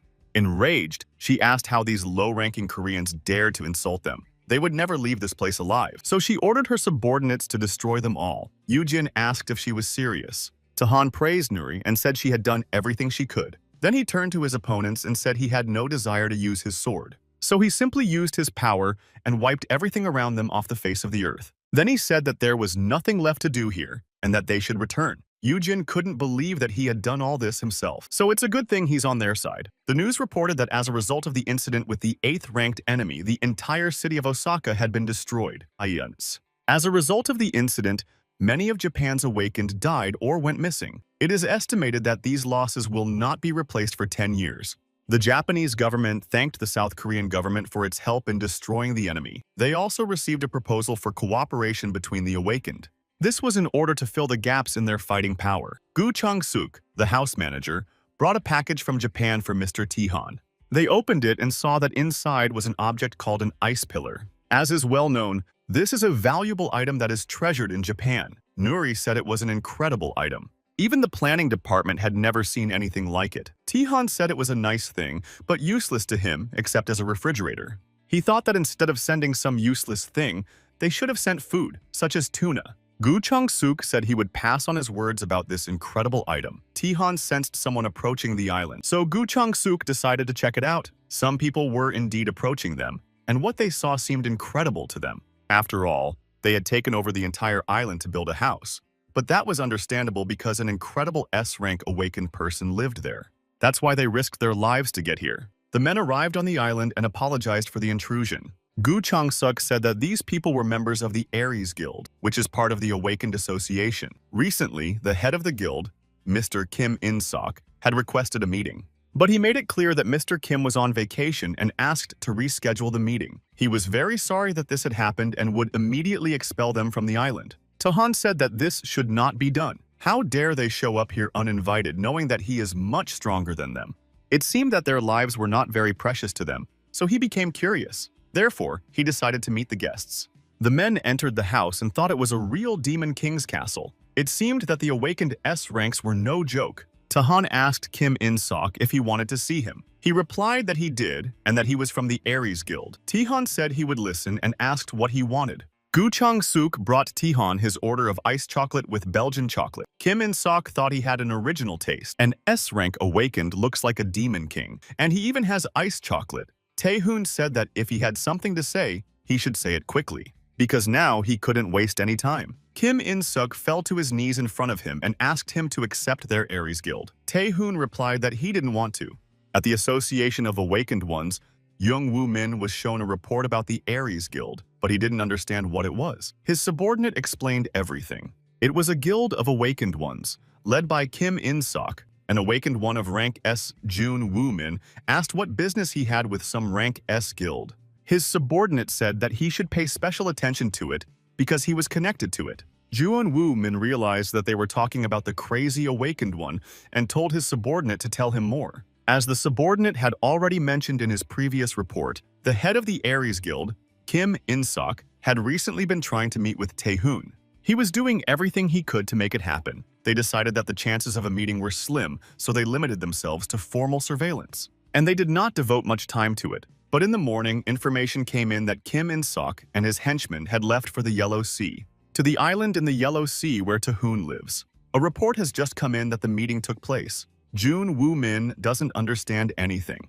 Why did they even need to meet with this monster, and what was he planning if he agreed to meet? So he ordered them to find out everything first. What exactly was his purpose in going to see him? And what did they talk about? He must report everything in the smallest detail. His subordinate said that he had already taken measures. Jong Woo-ming thought that since there was no suitable way to deal with him yet, he would just observe. But this worthless S-rank had decided to stir up a hornet's nest. If the contract with him was terminated, the association would suffer losses. Therefore, there was nothing left to do but take action. He decided to call someone and discuss the matter. The man was surprised that the chairman himself had called him. He hadn't called for so long, and now he had decided to call himself, so something must have happened. Jun Woo-min said he wanted to entrust him with a task. He was willing to reconsider the offer he had previously rejected if he took on the job. Tae-hoon continued talking with Aries Guild representative Kim In-sok and said that everything was simple and he didn't need him. Kim In-sok wanted to ask something, but Tae-hoon remarked that he was useless to him, even more useless than the pebbles under his feet. Out of respect for his courage in risking his life to enter his territory, he would let him go unharmed. So let him go right now because he doesn't like to waste time. But Kim In-sok cannot return with nothing. He felt it at first glance, and if he didn't grab this man and get under his wing, there would be no future for their guild. Kim and Sok said that wasn't true. They, like the Awakened Ones, had also gone through many dangerous battles, even if he thought they were worthless. So they would definitely be useful somewhere, at least as support in the fight against enemies, or as workers to monitor the situation, or at least they could clean his house. Therefore, Kim and Sok asked to give them a chance, and they would do whatever he told them to do. Taehoon asked if they would really do anything. He found this interesting and agreed to give them a chance. Then he asked again if they were really ready to do everything he said. Kim and Sok said of course, so Taehoon asked him to prove his abilities and value. They would start with something simple. First, they needed to capture the association of the Awakened. Kim In-sok was surprised by this request, but he said he would do anything. They went back, and his subordinate said that this request was impossible to fulfill. In-sok asked what they could do. If they don't get under Mr. Taehoon's wing, they have no future. Then they will have to die anyway. The association needs to destroy 3 main guilds. Surely they have weaknesses or at least some loopholes. As soon as they return, a detailed investigation must be launched, but the main thing is not to let them see them. If everything works out, they will make a big score. Nuri asked the master why he gave them an impossible task. He was surprised that she called it an impossible task. She said that it was indeed impossible. The Association of the Awakened consists of more than 100 small guilds and 3 main guilds that control them. It is a huge organization of Awakened Ones. The Red Dragon, Chung U-min, Valkyrie Park Si-yeon, and the Thunder Dragon, Kim Karen, are the 3 main guilds. They are led by guild masters of rank 5. All guild members are of rank C or higher. Ares, led by Kim In-sok, would not be able to defeat even one of them. Wasis. Taehoon said he knew this and didn't even count on them. Nuri then asked why he needed them. He said that only if they could accomplish this impossible task would they be of any use. If they became his subordinates, they would certainly be of some use, but if they were gone, he would not miss them. They were not his target in the first place. Their value lay in creating a pretext for attacking the Association of the Awakened. Did she really think he had forgotten everything? He remembers those who dared to harm the only family he had left in this world. He will wipe out everyone who participated in or contributed to his grandmother's death, leaving not a single cell behind. They will become fuel for his righteous revenge. Yoo-jin thought that whoever they were, it was scary to make such an enemy. Therefore, they would certainly not die an easy death. Meanwhile, Kim In-sok met with the head of the Valkyrie Guild, Park Si-yeon. She said that he had been very busy lately. They say that he has been diligently gathering information about them.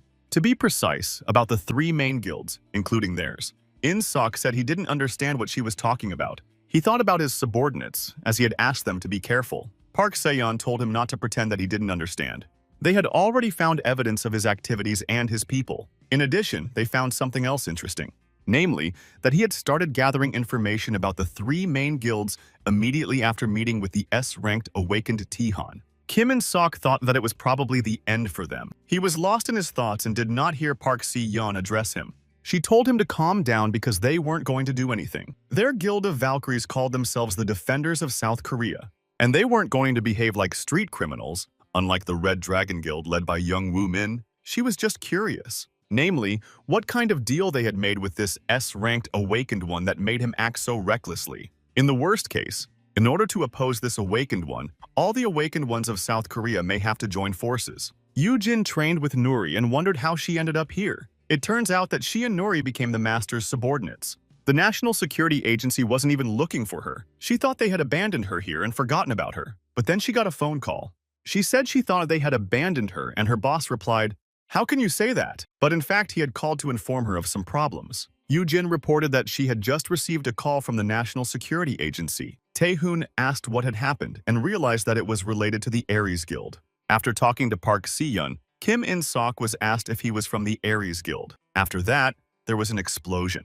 Jun Woo-min said how dare he join forces with him and betray him, and did he really think he would get away with it? He decided to crush these pathetic rats. So he staged a terrorist attack that killed members of the Ares Guild. Taekwon saw the news and said that he had proven his worth and that he would now accept the Ares Guild. Rumors reached the director that Taekwon was planning to attack the Association of the Awakened. He did not understand this unexpected turn of events. Siren said that Kim In-sok from the Ares Guild had been attacked in the center of Seoul. It looked like it was an attack by the Awakened. Park Si-yeon, the head of the Valkyrie Guild, who happened to be at the scene, intervened to prevent further casualties, but In-suk was seriously injured. One of the 2 guild members accompanying him was killed, and the other is in critical condition. The reason for the attack on the guild is unknown.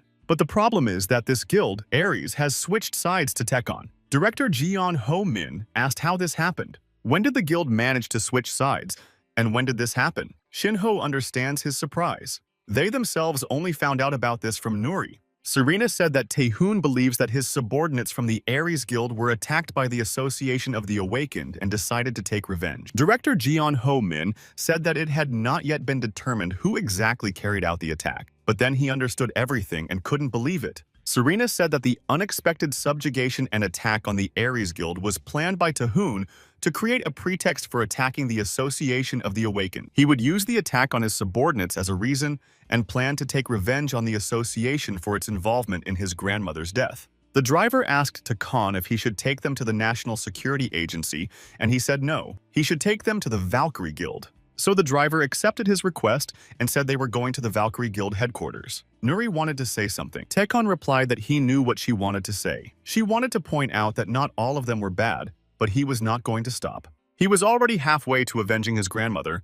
but as she said, there was no need to destroy everyone. Tekon was going to subjugate the Association of the Awakened and use it. There was no point in destroying something that could be useful. So first he will go to the Valkyrie Guild because if she is right, then maybe they deserve to live. He wants to make sure of this before attacking the entire association. Tekon hopes that those she calls good will be useful. The guild was already preparing for an attack. They only have 30 seconds to prepare, and they are certain that an S-rank awakened being has attacked their guild. Therefore, they need to fight with all their might. Park Seon told everyone to calm down. If Mr. Taehoon wanted to destroy them, he would have simply destroyed the building. If he hadn't done so yet, it meant that he was ready to talk. So let everyone except the guild's combatants evacuate. She would do everything in her power to prevent a clash, no matter what the cost. Taehoon asked if she was the head of the Valkyrie Guild, Park Seon. She replied that she was. He immediately looked up information about her. He had heard that she was ranked B, but she was greatly underestimated and was almost at the A rank. In addition, she possessed a rare elemental ability. Therefore, she could be at least somewhat useful. Park Seon said that, first of all, it was not their guild that attacked Mr. Kim In-sok. She found out that Kim In-sok was gathering information about the 3 main guilds of the Awakened Association and simply asked him a few questions. She had no intention of antagonizing the Ares Guild or him. Tekon mentioned the Ilsum Guild and hoped she would not deny knowing about it. Park Seon realized that destroying the Ilsum Guild was not his final revenge for his grandmother. He probably believes that the entire Awakened Association is involved. That's why he wants revenge on everyone. She said it was a misunderstanding and that their guild had nothing to do with what they did. Taehoon asked her to explain, and she said that they weren't there during the incident with the guild. They decided to hold Ilsum accountable. But the head of the association, Chung Woo-min, closed the case after receiving a huge bribe from Ilsum's guild. Of course, she wanted to protest immediately, but she couldn't go against the Red Dragon Guild on her own. If a split occurred and the information spread, the association would not be able to continue to exist. If the association collapsed, the ties between the guilds would be destroyed, and it would become much more difficult to defend South Korea from its enemies. She knows it's wrong, but they decided that in order to protect South Korea, they must preserve the association. However, they did not support the Ilsum Guild. Tekon said that, as a result, they remained silent, and how this could be interpreted. Because silence is like consent. Does she really think that if their hands are clean, they are not involved in this? And if they close their eyes and remain silent, they are not responsible? Park Seon believes that he is wrong, but no matter what they say, it seems that he is going to destroy them all. So she told her subordinates to stop this man and then used her strength. A fierce battle began between them. Yujin grabbed one of her subordinates and said that if they resisted, she would scratch their faces. Taehoon grabs Park Seon and says that what they did was for the greater good, which sounds very noble. He respects her way of thinking. But he was motivated solely by personal reasons. Revenge for blood was personal revenge. So, in the face of death, would she be able to hold on to her high ideals? Park Seon begged for the lives of the other guild members at the cost of her own. She was ready to take all the responsibility upon herself. Taehoon said that was nonsense. Jeon Woo-min received a call and asked what had happened. The man said that he was only calling him about business, but things had not gone according to plan. They had carried out one of his orders, and the target he wanted eliminated had suddenly become enraged. They had wanted to do everything quietly, but now it would be problematic. The target was now heading towards him. Junwoo said that he was changing the terms of the assignment and told them to come quickly and protect him. The man said that it seemed like their boss was scared. He told him to keep quiet because only they could stop this monster, so he was changing the terms of the assignment. He replied that he had already sent people to him, but that was a little disappointing, because the big boss, Jong Yumin, was trembling with fear. He was sorry that he couldn't see it with his own eyes, and the cost of the order would remain the same, of course. After that, the man said goodbye and told him that they would meet again. Zhang Wuming was angry that he was being taken for a fool. Then he ordered his subordinate to immediately gather all the members of the guild and tell them to arm themselves to the teeth. The subordinate accepted the order and said he would pass it on. Zhang Yumin thought that even though he was a monster, he could unite the forces of his guild and the other guild. He considered him too cocky and had no intention of giving up so easily, so they would see who would win. Before that, Tahoon told Park Sion that it was nothing personal, but their guild could still be useful to him, so let them follow him. Now, they are going to destroy the Red Dragon Guild. She doesn't understand why he is taking her with him. Tekon said that she will have to testify about all the crimes committed by the Awakened Association and Jun Woo Min. She must tell him everything she knows. If he wants, he can destroy them all in an instant. But if he does it all himself, it will only increase the number of his enemies. Her testimony will give him the necessary excuse. The guilty must be punished, but at the same time, he will keep those who are willing to follow him around him. So let her watch his actions and do what she must, and that is why he left her alive. Park Son said she understood everything. The driver said that they would probably have to stop here. They couldn't go any further because the Awakened had gathered in the middle of the street. They were all armed and waiting for them. Tahoon told his subordinates not to interfere because this revenge belonged only to him. The members of the Red Dragon Guild shouted that this was the very same Tahoon, so they should all attack him together and destroy him. Jun Woomin, watching everything, realized that it was impossible to stop him. His subordinates shouted that they needed reinforcements. The man next to him asked if this was the same S-ranked Awakened one from South Korea. It seemed his name was Tahoon, but he's not as strong as he thought. He must be holding back because he's not like the one he heard about. Even if that's the case, the head of the Red Dragon Guild, Jun Woomin, is out of luck, but he can handle him on his own. Juon Woomin asked him to stop this monster, and he would pay him not only for the job, but also give him a huge reward. The man agreed and told him to trust him. Meanwhile, Ti-Han dealt with all of his minor opponents. Park Sion believes that they must be members of the Red Dragon Guild. She is amazed at how one person destroyed one of the 3 strongest guilds in South Korea. They made the right decision by switching sides. Nuri thought that although they were seriously injured, no one had died. Therefore, the master showed mercy. Tekon told everyone to move away because he noticed another opponent. The man said that he had received his spell right in the forehead and wasn't even scratched, so S rank is no joke. Tekon realized that he was strong. The man said that it was just a greeting, so he shouldn't think he was the only one who was special, because he was also S rank. The man introduced himself as Dylan Rain from the second group, and that was the end of him. Nuri and Yu-Jin were hearing about the second for the first time. Sien didn't think she would hear that name here. Most of the Awakened use their power to fight enemies. But there are also those who use it for selfish purposes. There were rumors that the second was a secret organization of such criminal Awakened ones. They had too many suspicious moments for a normal terrorist or criminal organization. So she asked the head of the Jong Yu-min if he knew anything about them. But he replied that he knew nothing. She suspected that something was wrong, and it turned out that Chung Woo-min was indeed in cahoots with the others. Chung Woo-min asked if he thought he was the only S rank. How dare he try to take his life, but now it was his turn to die. Dylan Rain was surprised that his opponent did not react. So he asked where his wow was, and if there really would be no reaction, since he was also S ranked. Taehoon replied that he knew, and so what? He looked over the information about him and said that he had no abilities that could interest him, so let him clarify something. Tekon said that he couldn't take his life. He wasn't the first to say such a thing to him, and he certainly wouldn't be the last. Dylan Rain told Jun Woo-min that he'd better go into hiding because it was going to be dangerous there now. Jun Woo-min replied that he had hired him.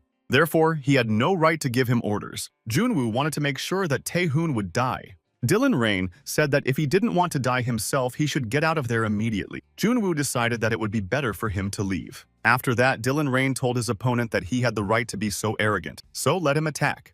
Taehoon said that such speed was impossible with 7th level magic. Dylan Rain asked if he would still be able to say that after this. Then he used his Inferno magic and struck. Ti-Han realized that it was a 6th rank spell, but with great speed.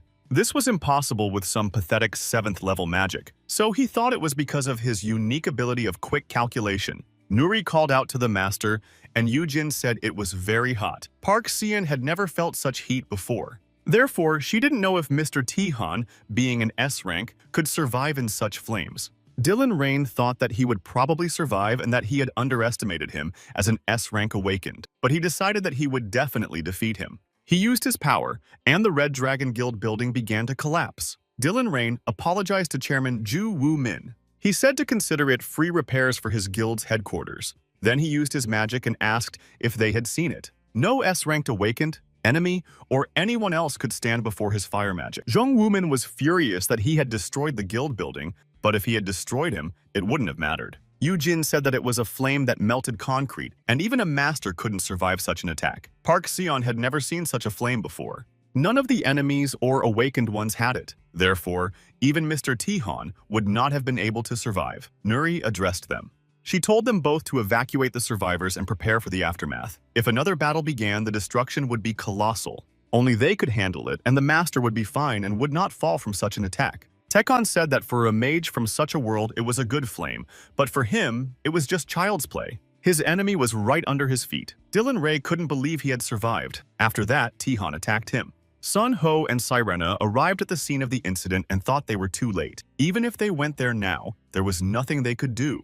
Sirena said that Mr. Tihan would not prolong the battle, so they should wait for it to end and then deal with the aftermath. That's all they can do. Tihan said that the sweet moment of revenge is over, and now it's time to enjoy the entertainment. Dylan Rain was angry that he underestimated him, but he was only a physical enhancer. So he shouldn't think he was the only one who could do that. After that, Dylan Rain attacked him and asked how he liked that. Even he couldn't withstand this attack. Tihan said that it was impressive and that he was quick to adapt, but that was all he was capable of. Tekon asked if that was all he had. Dylan Rain couldn't understand why he didn't have a single scratch on him after all his attacks. Moreover, he was just a physical enhancer. How could he withstand his magic when he was just an enhancer? Tekon asked for permission to correct him and said that he was not an enhancer but a mage, and he would answer his question out of mercy, because his magic is a pathetic imitation of the real thing. He is too cocky if he thinks he can surprise him with his warm flames. Dylan Rain said that his magic was primitive, and that this was the main difference between them and the demons of hell. The power of hellish creatures lies not in their bodies and abilities, but in their endless thirst for battle. Even when they are on the verge of death in the face of their enemy, they never lose the will to fight. Tekon believes that the people of this world give up easily in the face of overwhelming force. The only exception was Anderson, the strongest man in this world. Tekon thought that Dylan must have reached his limit. Dylan Rain said that he must have been wrong to underestimate him and take him for a mere enforcer. Finally, he had met a worthy opponent to fight him to the death. Tekon said okay. In that case, let him entertain him properly. Dylan used a wall of fire. Tekon noticed that the flames were much stronger than before. Then Dylan decided to use ring compression. Then he said that was not all and used a volcano and a fire wedge, believing that even an 8th rank enemy would not withstand such a blow. Even if his opponent didn't die, he would definitely be seriously injured and lose his life. But then he saw that his opponent was unharmed and did not understand why nothing was working on him and why he could not die. So he continued to attack him. After that, Tekon struck him and asked what had happened because he had lost his hands. So let him create new ones with magic because he still has magical power and can continue to compete. Moreover, he was one of the strongest magicians in the world, so he should ignite his fighting spirit, compete, and continue to entertain the Demon King.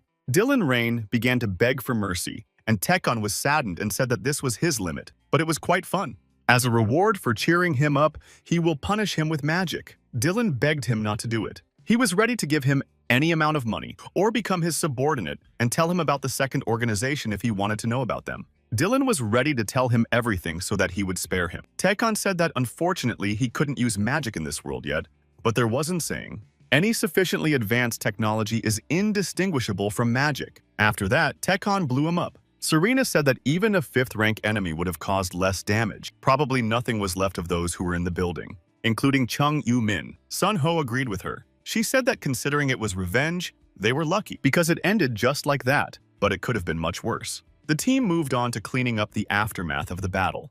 Nuri decided to apologize to Shin Ho and Serena on behalf of the master for what had happened. She was not going to shirk her responsibility. Shin Ho said that thanks to her persuasion, everything ended this way. Serena added that they were prepared for the entire city to be destroyed, but they were curious to know who Tai Han had been fighting if it had caused such destruction. If it had been a simple battle with the Red Dragon Guild, this would not have happened. Nuri said that he was competing with an S-ranked awakened. Hearing this, they were surprised. Shinho said that this couldn't be true. Why would one of the 10 S-ranked awakened in the entire world compete with Mr. Tihan on the side of the Red Dragon Guild? Serena added that all S-ranked awakened ones are directly subordinate to their countries. No country had announced that it was sending its awakened ones. Park Seon said that he had been sent by an organization called The Second. The destruction of the Awakened Association by Mr. Tihan was only half the problem. They needed to meet with the director of the National Security Agency immediately. This was a matter of national security for South Korea. They met with the director, and Chung Ho-min was surprised to hear about the second organization. Park Si-yeon remarked that he must know about it. The situation had gone too far, so there was no point in hiding information about the second organization anymore. Chung Ho-min agreed with her. He said that the National Security Agency had kept the existence of the second organization a secret until now. Few people knew about it.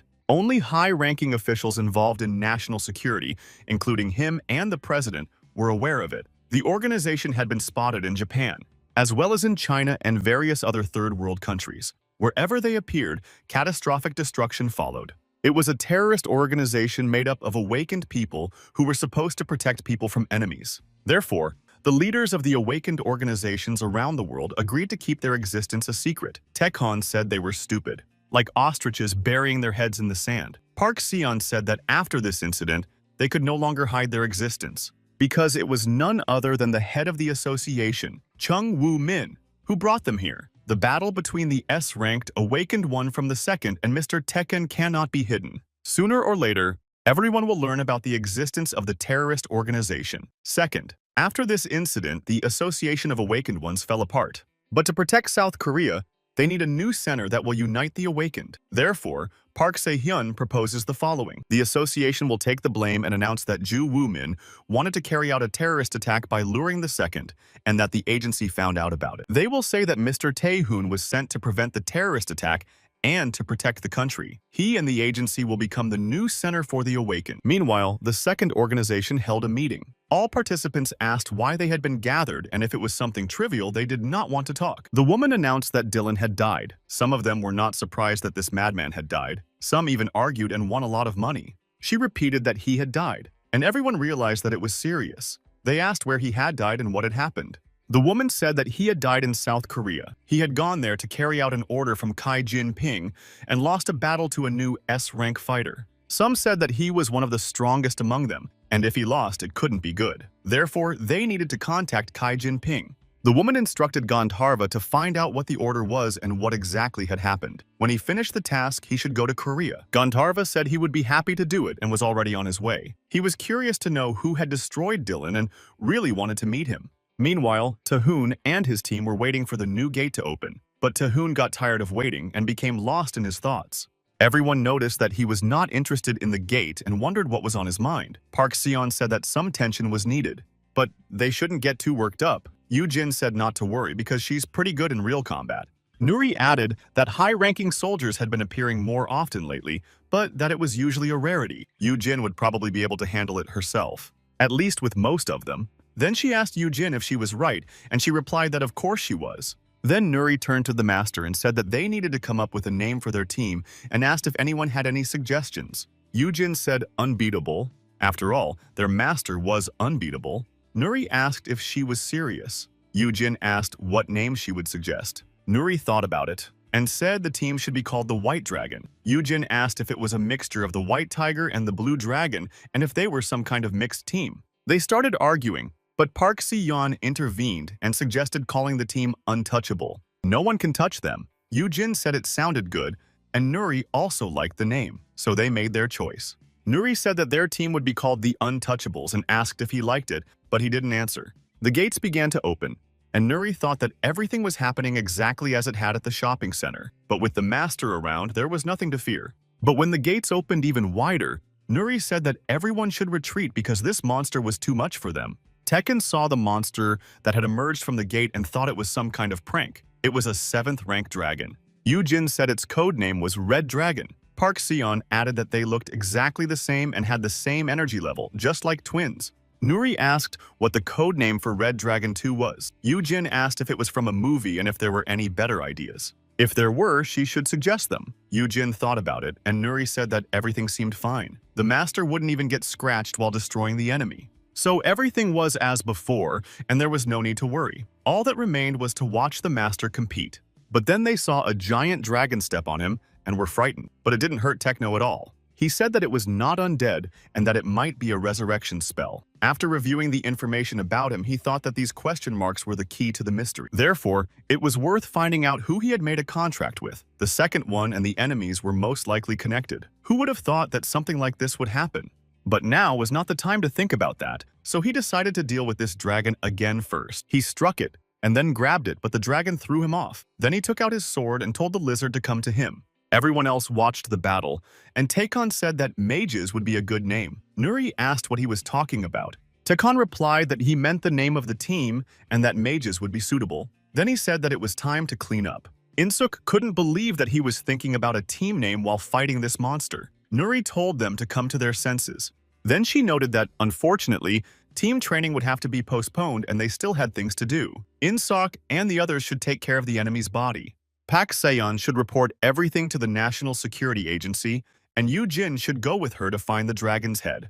This had to be done as quickly as possible so as not to keep the master waiting. Meanwhile, the second organization had something else in mind. They discussed how this was entirely in keeping with the spirit of their strongest enemy, but of course now his rating had dropped slightly. Thanks to this, the master's plan was accelerated. After all, an 8th rank enemy had appeared. According to the plan, the 7th rank enemy was supposed to appear only in 3 years. But why did the deterioration suddenly accelerate? It seems that the border has weakened, especially in East Asia. But for them, it makes no difference, and it's even better this way. Their leader said that enough talk and asked Erin if she could handle it. She said it would be a little difficult, but she thinks she can handle it. The man asked if she needed him to explain how important it was. He needed a clear answer. She said she could do it and that there would be no mistakes. He said they would begin carrying out the Lord's orders. Everyone had to take their places and Erin was to begin. After that, everyone used their power. Some of them said it was annihilation. The man said that this was the beginning of the master's plan and the beginning of the end. After that, the gate opened again. A 9th rank enemy emerged from the gate, and the disaster and damage to the city were beyond estimation. The situation was only getting worse. All the best and strongest awakened ones in the world arrived to defeat the enemy. This means that the S-rank awakened ones will also join. Pak Seon said that most likely the United States and China would be there, and Russia, which borders China, would also arrive. Nuri said that there would also be a master. There will be at least 3 S-rank awakened ones there. Park Seon informed Mr. Tihan that they had already arrived. She thought that it was unlikely that there would be anyone stronger than him, but clashes between awakened people from different countries were inevitable. Would he be able to restrain himself in such a situation? Taekon asked if he would also come. Nuri asked if he meant Anderson. He was an American S-rank, so most likely not. Tihan said it would be interesting. Nuri noted that they were talking about a 9th rank enemy. Of course, it's not a problem for him, but she's worried. Taekon told her not to worry about her because everything would be fine. As they left the airport, a man approached them and asked if they had been awakened from Korea. Park Seon said that meant they had been met. The man said he would hold a briefing on the situation. Park Seon was surprised that an awakened rank 9 would be holding a briefing. At the same time, he has to control the information and drive the car. It seems that things are very bad here. The man said that the enemy is in hibernation. They got this information from intelligence. He alternates between destruction and rest every 10 days. At the moment, they have 30 awakened B rank, 12 awakened A rank, and 5 awakened S rank. Nuri said that there were 6 with the master. The man said that was correct and that, fortunately for the US, Russia and the UK had sent their S rank awakened ones. But Nuri pointed out that there should be 4. The man replied that there was another hidden force of a great power. The main task of the rank B awakened was to provide support from the rear. They would be responsible for supplies and minor tasks.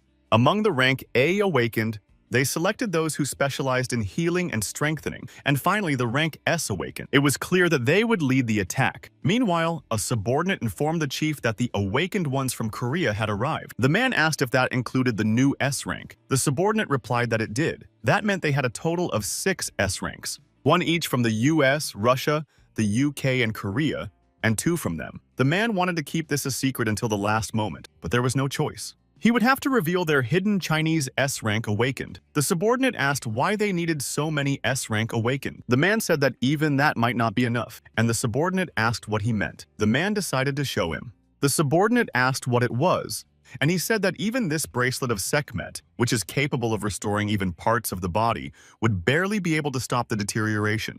His subordinate asked if he had competed with him, and he replied that he had not. These were the consequences of accidentally hitting him with energy while passing by, causing destruction. He didn't even compete with him. Nuri was delighted to see all the strongest awakened ones. For example, Jane from Great Britain. She is an A-rank awakened and specializes in summoning. As they say, her summoned creatures are on par with S-rank awakened beings. Benjamin Proud is also here, and that just can't be. Nuri told the master that he is an A-rank healer. He is called a saint for healing a large number of sick people. Then she saw another guy and asked who he was. She had never seen him before. The guy approached Tekon and asked if he was the S-rank awakened from Korea. Tekon looked at his information and said that it was interesting. He has cybernetic modifications. The guy asked what was interesting and if he knew him. Nuri asked him who he was, and he told her not to interfere while he was talking to him and called her a kid. She got angry at him and said she wasn't a kid. People were standing nearby discussing this guy. He was a new Chinese S-rank awakened, but none of them knew him. A man approached them and asked what was going on, calling the guy Ray Pen. Ray Pen called him Galen. Galen apologized for him and asked Tihan if he was an S-rank awakened from Korea. He considered him a coward who couldn't even get angry when he was ignored. Then he said they would see each other later. Because he had something to do, he told his subordinates that the awakened ones from Korea would not help them, so they should not waste time on trifles. He believes that if you want to increase your chances of surviving a battle with a monster, you need to cooperate with the awakened from large countries, not small ones. Nuri was furious with him and said that he was not even close to being a master. Meanwhile, Tekon decided to review all the awakened ones. In the information about them, he learned something interesting about Benjamin Proud, whom Nuri had just told him about, saying that he was a great healer. He saw that the guy had the title of 10th Apostle of the Second False Saint, the one hidden behind the veil, and was an S-ranked awakened one. He also saw in the notes that he was someone's servant. The guy he had recently competed with was also a follower. He saw this in the notes. He became curious about who this person was. Benjamin asked if he needed anything. Nuri said that he was the same saint from Manchester. Nuri confessed that she was his fan and was very pleased to meet him. Benjamin thanked her for such a nice comment. Tekon asked if he was a wholly awakened healer. Benjamin said that he was, and to be more precise, he specialized in healing status effects. But Tekon noted that he had mistaken him for a magician who uses magical powers. Benjamin said he was no magician. As far as he knew, healing magic did not exist. Pak Sian said that only awakened healers could heal. Tekon said that meant healing magic didn't exist. Benjamin laughed and said he would leave then. Nuri asked the master what was wrong with him. Tihan said not to pay attention to him because he was useless. Park Sian said that it was all beginning. They went to the scene of the incident and Nuri asked where Anderson was. Park Sian said that he seemed to be in the rear guard. Probably their plan is for the unknown Master Tahun and other S-ranked awakened ones to exhaust the enemy. After that, Anderson would deliver the final blow. Ray Pen and Gaolin were also with Anderson. They want to help him destroy the enemy. Nuri asked if someone as strong as Anderson wouldn't be better off in the vanguard. That would help reduce casualties. Pak Sian noted that it seems China is not confident of an easy victory and that something dangerous may be waiting for them. Tekon asked why she thought so, and she said she had heard that China had renounced its rights to the magic stones and the enemy's body. Proud China had entrusted the resolution of its crisis to the US. She might be wrong, but they must be desperate. Tekon understood everything and told them to retreat. Nuri said that they had been awakened to the rank and that their place was in the rear. But he said that they had to leave the battlefield immediately. Park Sian was right, and this battle would be very dangerous. So let them go as far away as possible. Tekon thought about how he had felt this energy back in Korea, but he didn't think it was so strong. In an instant, it all began, and Tihan drew the magical sword Crimson Fall, a blade of destruction that devours the life force of its owner. He told the sword not to move because he was its master. After that, the monster awoke. The awakened ones were ordered to retreat to the rear. Anderson said that the monster was very strong. Galen asked if it would be difficult for him too.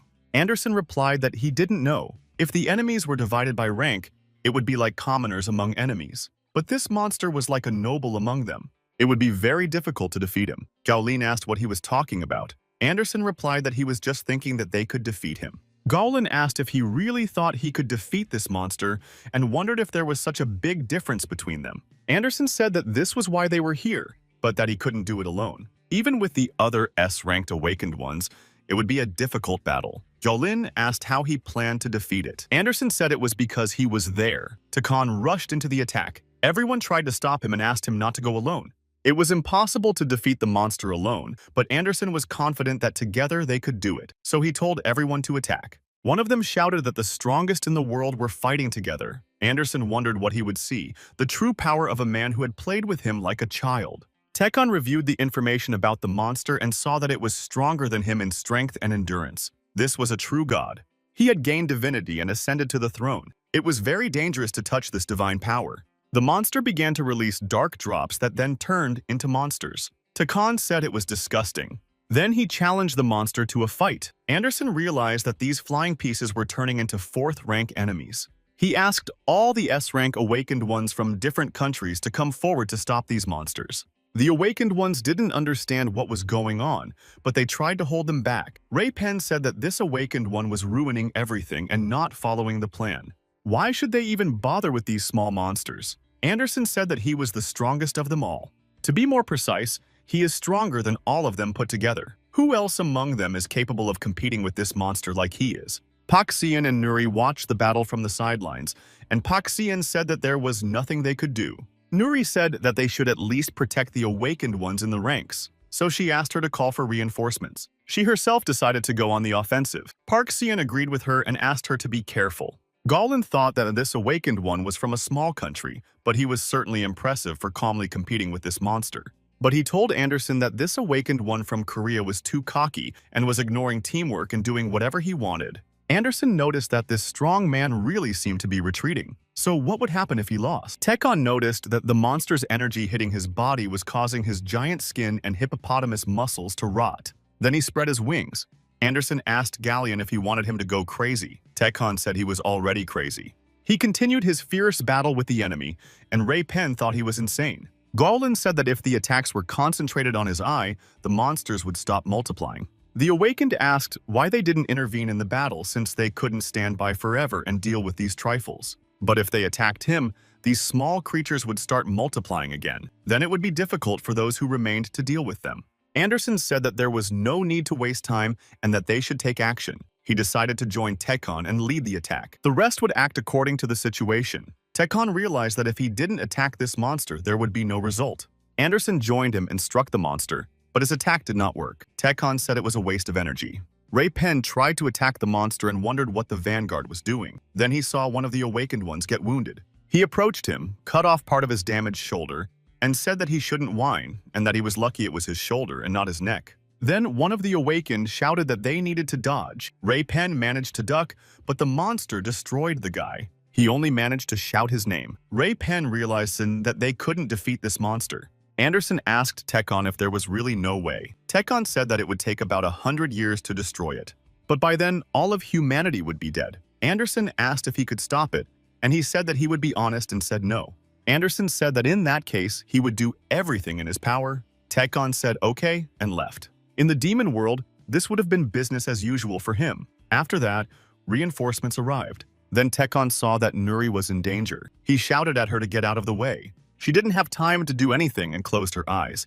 And when she opened them, she saw her master. He managed to save her. Then he said he told her to dodge, but because of that, he lost his arm. He cannot use his magic in this world. If he could, this pathetic god wouldn't have stopped him. Then he saw a portal opening in the sky.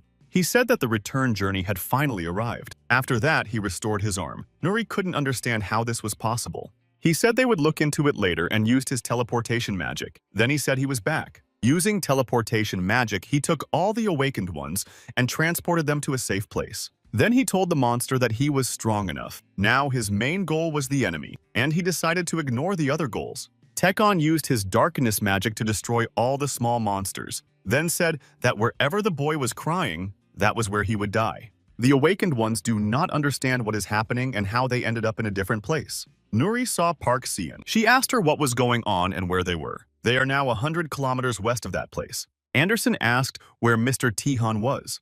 Nuri said that it seemed like he was still there. Jensen said that he must have died, but Chen Sen said that was nonsense. Nuri became angry and pointed her weapon at him. Anderson told him to stop if he wanted to remain on his team.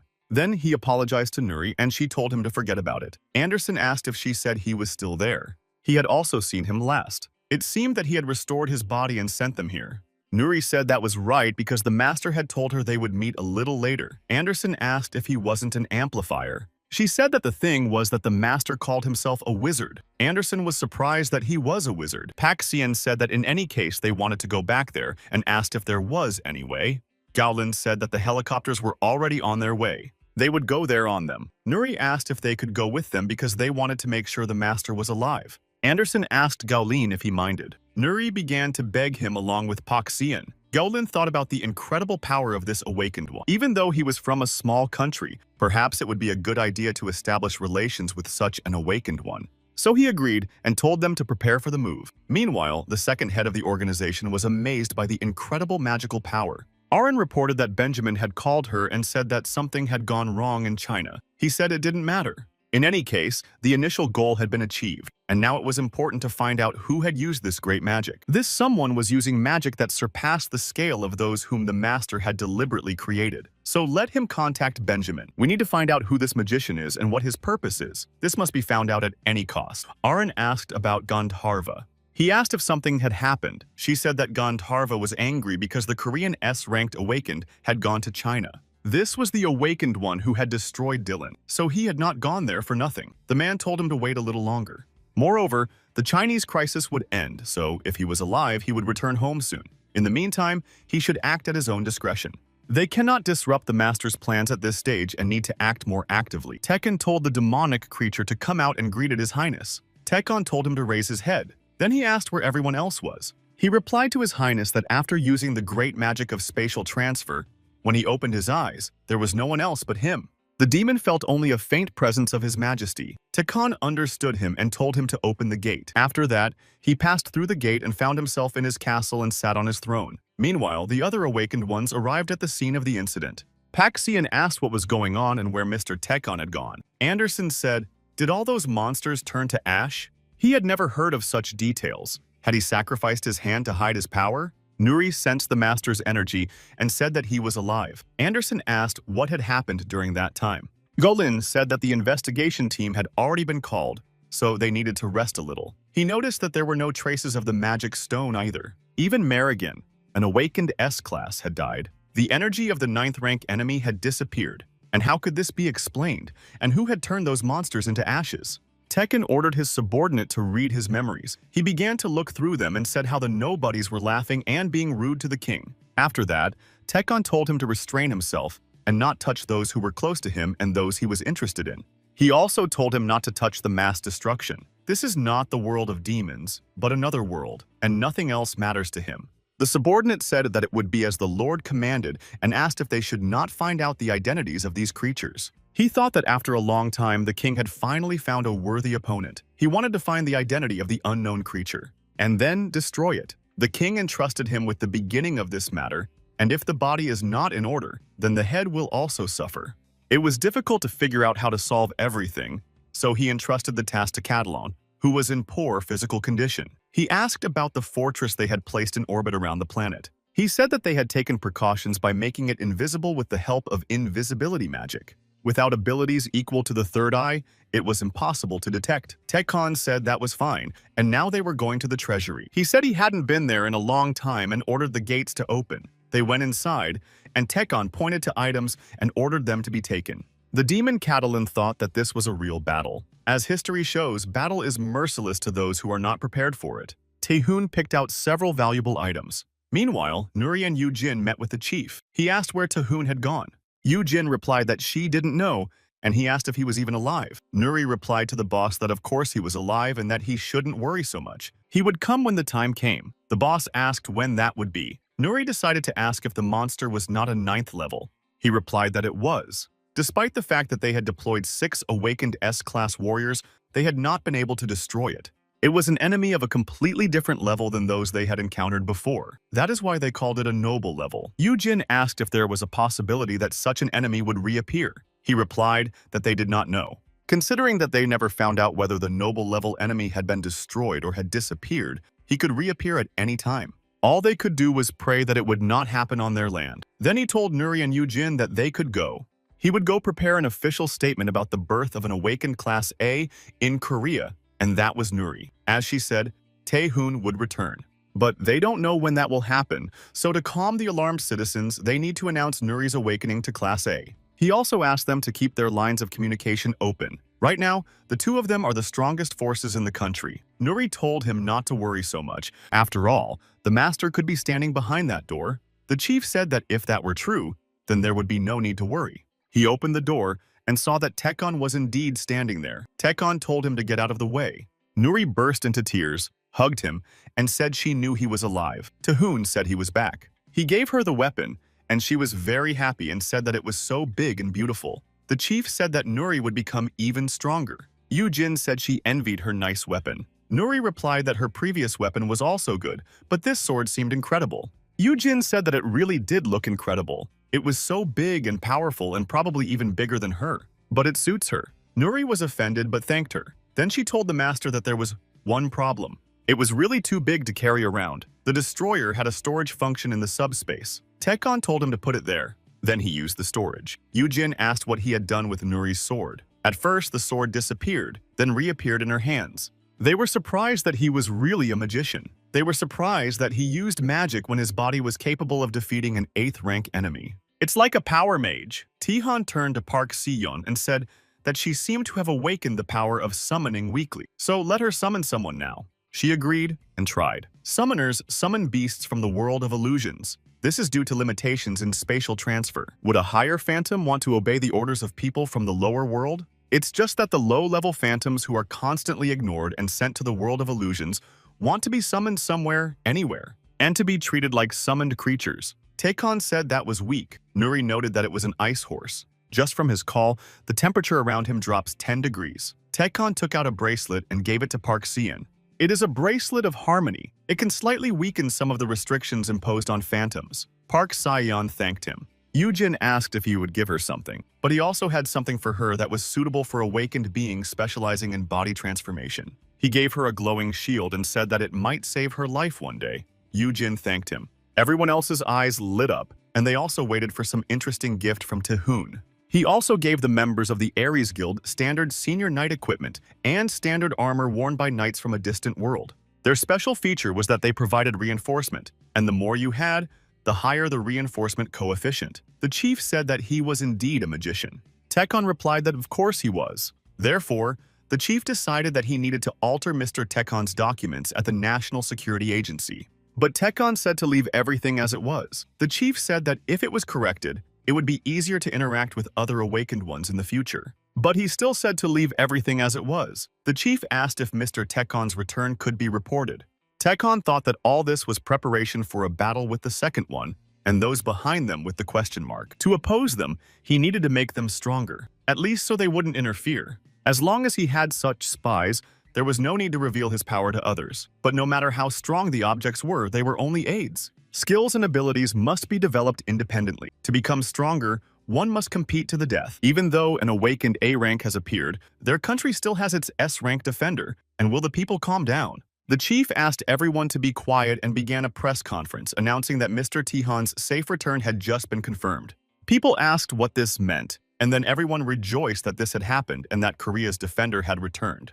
Gandharva received a phone call and asked what had happened. Xi Jinping said that they had not seen each other for a long time and that such a greeting was even a little offensive. But Gandharva said that they were not friends, so he should get to the point because he had been unable to do anything for several days. He was annoyed because the S-ranked guy had disappeared. Xi Jinping asked if he hadn't seen the news that he had returned. Gandharva looked at the screen and said that he had just seen that the guy had returned. Xi Jinping said he would give him the information. This guy, Taehoon, doesn't live in Seoul. The Korean National Security Agency built him a mansion on a remote island in the middle of the ocean. He would give him the coordinates, so he should be grateful and leave immediately. Gandharva agreed and said it was good that he would finally be able to work. Meanwhile, Taehoon was training the awakened ones and defeating them one by one. Park Si-yeon came to him to tell him something. He asked her what had happened, and she said that a guest had arrived. Taehoon was surprised that someone was coming. Park Si-yeon said that Mr. Ray Pen from China was requesting an audience with the master.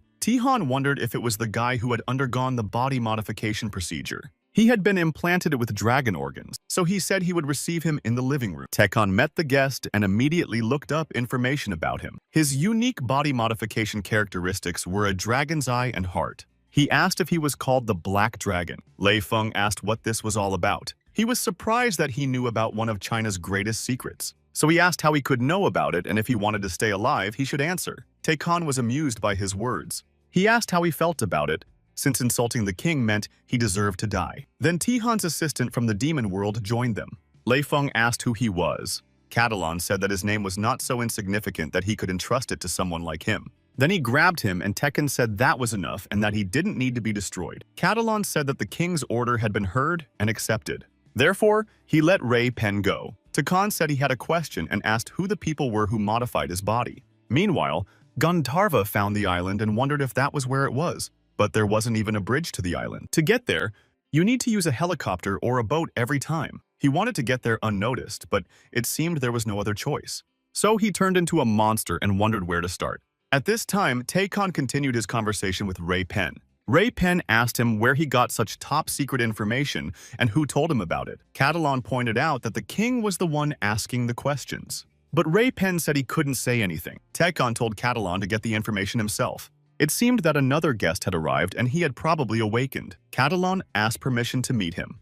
But Tihan said he would meet him himself. He went outside and saw something from the body enhancement series flying towards him. But he wasn't sure about it. Gandharva landed, and Tihan said he was impressed. Gandharva asked if he was the S-class awakened one of Korea. Tihan told him to kneel and bow his head. If he did so, he would forgive him for his ignorance. Gandharva said that he didn't seem to understand the situation. He is the one who should kneel. Tahun said that it was very funny, and if that's what he thinks, then he should die here. Tekon cut off his leg, and Gandharva asked what was going on. Then he used reverse time travel and restored the leg. This surprised Tihan, and he said that it was impressive and asked where he got such power. He said that it was the power of that very person. Tekon looked through the information about him and saw question marks instead of the follower's name in the notes. He also has the characteristic of deification. He asked if it was his ability or if he had acquired it. He was curious about what kind of creature could temporarily grant divine power even to someone like him. It seemed that this battle would be more difficult than he had thought. Gandharva said that although he was stronger than he had expected, as long as that man's power was with him, he would not lose. After that, he used a sky-shattering blow. Tekon told him not to be rude and called him trash. Then he took his blow, destroying his arm, and told him to try that again. He would gladly smash everything to smithereens. Erin said that the connection with Gandharva had been lost. She asked if he had gone to Korea. According to Chai Jinping, he wanted to meet that guy to compete. If the connection was lost, it meant that he had been defeated. So he was most likely already dead. Erin said that his abilities allowed him to get out of any dangerous situation. He probably just broke his phone during the battle. The guy said that if he was able to defeat Gandharva, then that guy was really something. Knowing that guy, it's entirely possible, but some of them decided to drop the conversation about Gandharva and talk about Takona.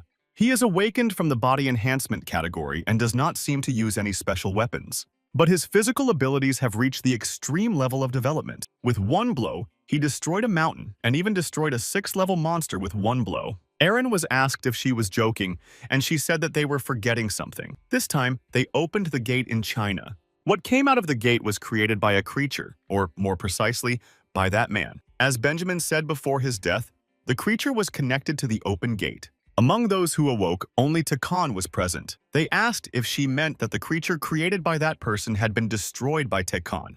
But how could he have done it alone? The leader said to think about it and find Gandharva.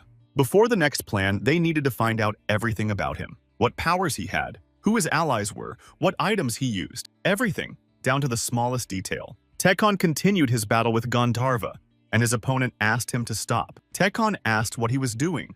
He should immediately start regenerating his body, but it seemed that the effect of the divine ascension had ended. Gandharva became a normal human again. Tekon healed him and said they should continue their conversation. Catalan tried to talk to Ray Pen, and he didn't like his skin with the transplanted dragon scales. Ray Pen asked who he was and if he was some kind of monster. Catalan said that he was only allowed to speak in response to the king's questions. So Ray Pen said he would tell everything because he could no longer bear the pain. Catalan let him go and told him to say everything he knew. Gandharva also said that all he knew was that the 30 apostles and 9 leaders had a leader who was shrouded in mystery. Then he began to ask someone to wait and said that he could not do anything. Tihan did not understand what this meant. After that, there was an explosion. Tekon realized that a taboo had been placed on him and that magic had nothing to do with it. All that remained of Gandharva was a device. Tekon thought that perhaps this mechanical device was from Earth. It was used for self-immolation. Cadelin appeared before Tekon, addressing him as His Majesty. Tekon asked if he had spoken. He replied that he had, but he didn't know much. It is known that for 5 years, the Chinese government had been investing money in experiments. All this was happening through the National Development Planning Committee. Funds were being invested in experiments to merge humans and monsters. According to some mysterious person who gave them this method and then disappeared, it was not just a technique for creating chimeras.